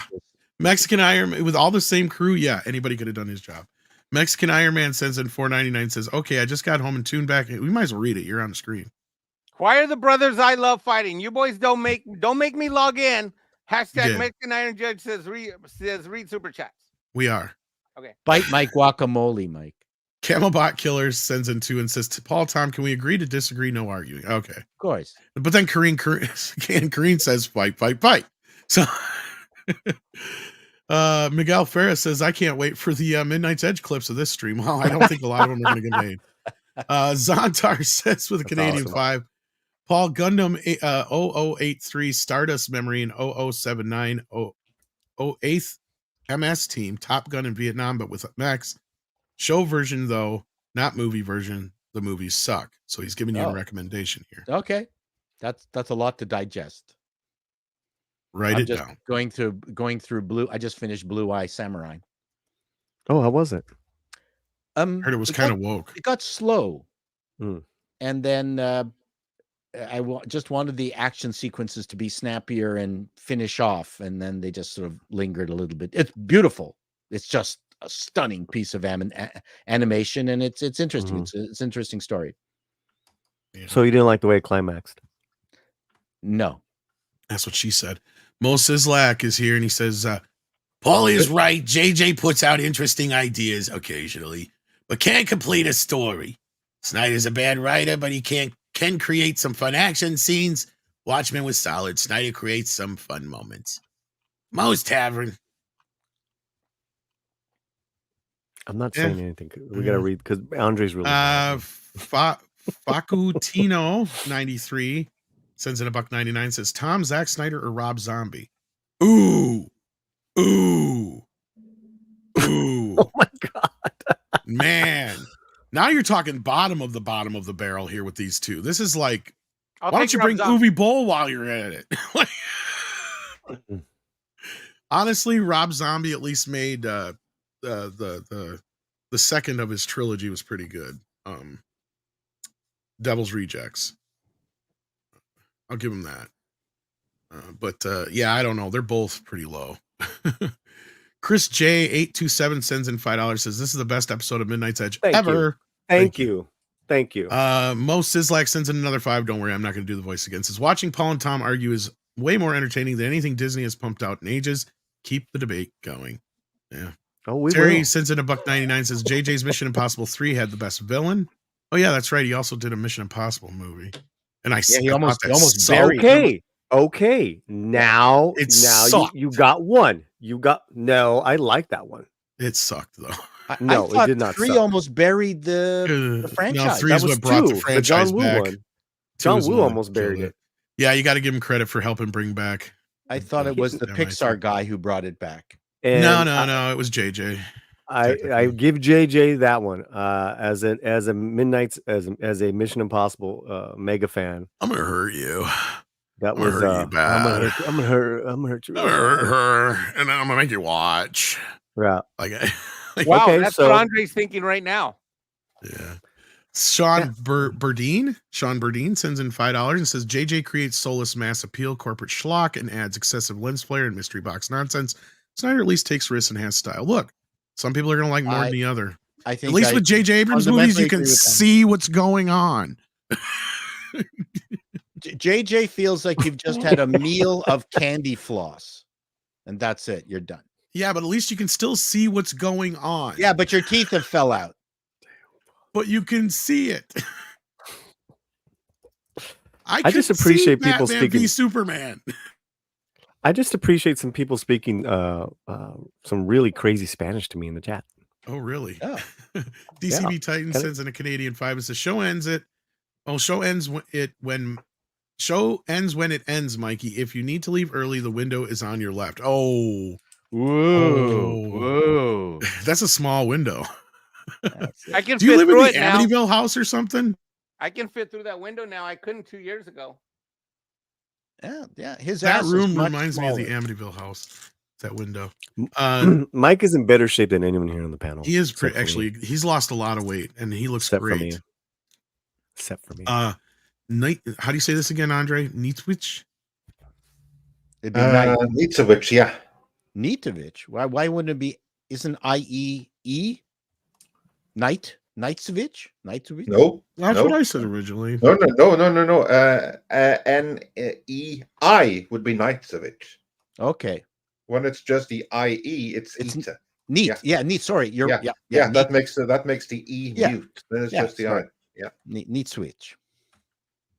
That's my favorite Nintendo game console. Yeah, they did amazing with it. Great it sounds like the German version. It's the Neat Switch. That's right. I'm going to give you a Neat Switch. Yeah, I'd like to add that Paul Chato has been part of this debate as well. He's just taken. He took the second seat for once. Mercenary X21 says, "You bull, I have respect for. He went on side scrollers. Oh, did he? I did not know that. Nah, he's fun, even though he's batshit crazy." We got Accident Seller here who sends in 20 Norwegian krona and says Cloverfield was pretty good for its time. Oh yeah, he was a producer on that. He's produced a lot of films. Don't forget that too. Why are you making me stick up for J.J. Abrams, asshole? Bro, that's all you. I'm trying to shut up. Look, this is like a repeat of fucking Flashcast all over again, but we have a Zorro video to get to, guys. Come on. Yeah, we do. Mecha J sends in the TV show Zorro you're talking about? You got to see the video that me and Andre react to. Got to see the video. Mecha J has been a member for 8 months and says Snyder is all style and with very little substance. That's true. Feel sorry for his wife. Mo Sislak sends in another 5 and says MI3 was crap. Yes, I agree. God, thank God. He was the best part of the movie, but he was wasted. Philip Seymour Hoffman was wasted. Also, low bar with MI2. Come on, man. That's true. Mercenary X21. That's your opinion. Well, it was because the one that Brad Bird did was better. The latter ones are significantly, but like it was almost like a different era. I had to defend that fact that yes, and you were right, and everybody else is right. MI2 almost killed the franchise. In fact, killed it for what, like 5-6 years? 5 years or more. Yeah. And then JJ did MI3, and MI3 I think did better than the first. And I gave you and JJ props for MI3. Anyway, Mercenary X21 sends in 2 and says Ubi Bowl is better than JJ or Snyder. Not joking. You're probably right at the end of the day. Who's at least he tries. You don't know who Ubi Bowl is? No, who's that? Oh, he's like the guy who kicked the shit out of that one critic in the boxing ring. Several critics, actually. Yeah. He's the guy who did a bunch of like video game adaptations that were all horrible and like fan film level. Right, I'm looking at him now. He didn't like his critics, so he challenged them to a boxing match. Incredible. And many of the critics showed up thinking that he was just joking, and then they found out in the ring that no, he actually meant it. And he's he a beat character, the shit out of them and knocked them out. Like for instance, that source, like that Schneider dude, who's like Jeff Schneider, yeah, he's one of those that actually got knocked the fuck out by Uwe Boll. You get to always get messed up by that U there, but it's Uwe Boll. Uwe. Yeah. I'm gonna push back the premiere. That's okay. You know what? You shouldn't put it too far because this is our last super chat. It's the last one. Oh, okay. Miguel Farah sends in 1,000 Chilean pesos and says, "Is the super chat queue finally empty?" Yes. Get ready for the premiere. As we quickly get you out of here, check out Paul's channel, Call Me Chato, and Appalling News. He will never give me a TV guide video again. It'll start back up in January, both channels. Because he'll never get back to his TV guides ever again. He's so busy with Appalling No, I'm News. busy writing a screenplay. So which is why I have to get out of here and keep writing. DCV Titan says we missed one of his. I didn't think we did. DCV, I'll go and check. I thought we read one from you, but we'll double check real quick. I'll double check and see. Push our thing back in a couple minutes. Also, just like 5 minutes is fine, probably. Yeah, I'm having a great time. The bad guy, you will never guess who the bad guy is. The First Lady. What the DCV Titan said for $5 Canadian. Snyder can't see anything too dark. JJ can't see anything blind from the lens flare. Yeah. I don't know where we missed that one. Wow. He also that's a good one. And he also sent then the one that if Mike has to leave early, there's the window. Yeah, we got that one. Yeah, so those are the ones. Weird. I don't know how we missed the other one. Did it come up on screen at all? Well, it's here behind the scenes. Because because we got this one here. I don't see the other one. Weird. Gotta love StreamYard. It's been real wonky like that. I apologize, DCB Titan. So I couldn't change the premiere. So either way, check out Latino Slant. Head over to Midnight's Edge After Dark and Espanol. And Mikey, anything you want to plug at all? Nope. All right, Andre, anything else I'm forgetting? No, just head on over to Midnight's Edge Espanol, which you should be taken right there automatically, actually. And then we have more videos coming, so stay tuned later today and tomorrow. That's right. And what did you think of check that, the Jay? channel if you don't get the notifications. He thinks that's good. Okay. With that, let's get out of here. It is time for some koalas in the rain. Koalas in the rain. Koalas in the rain. No fucks given. Koalas in the rain.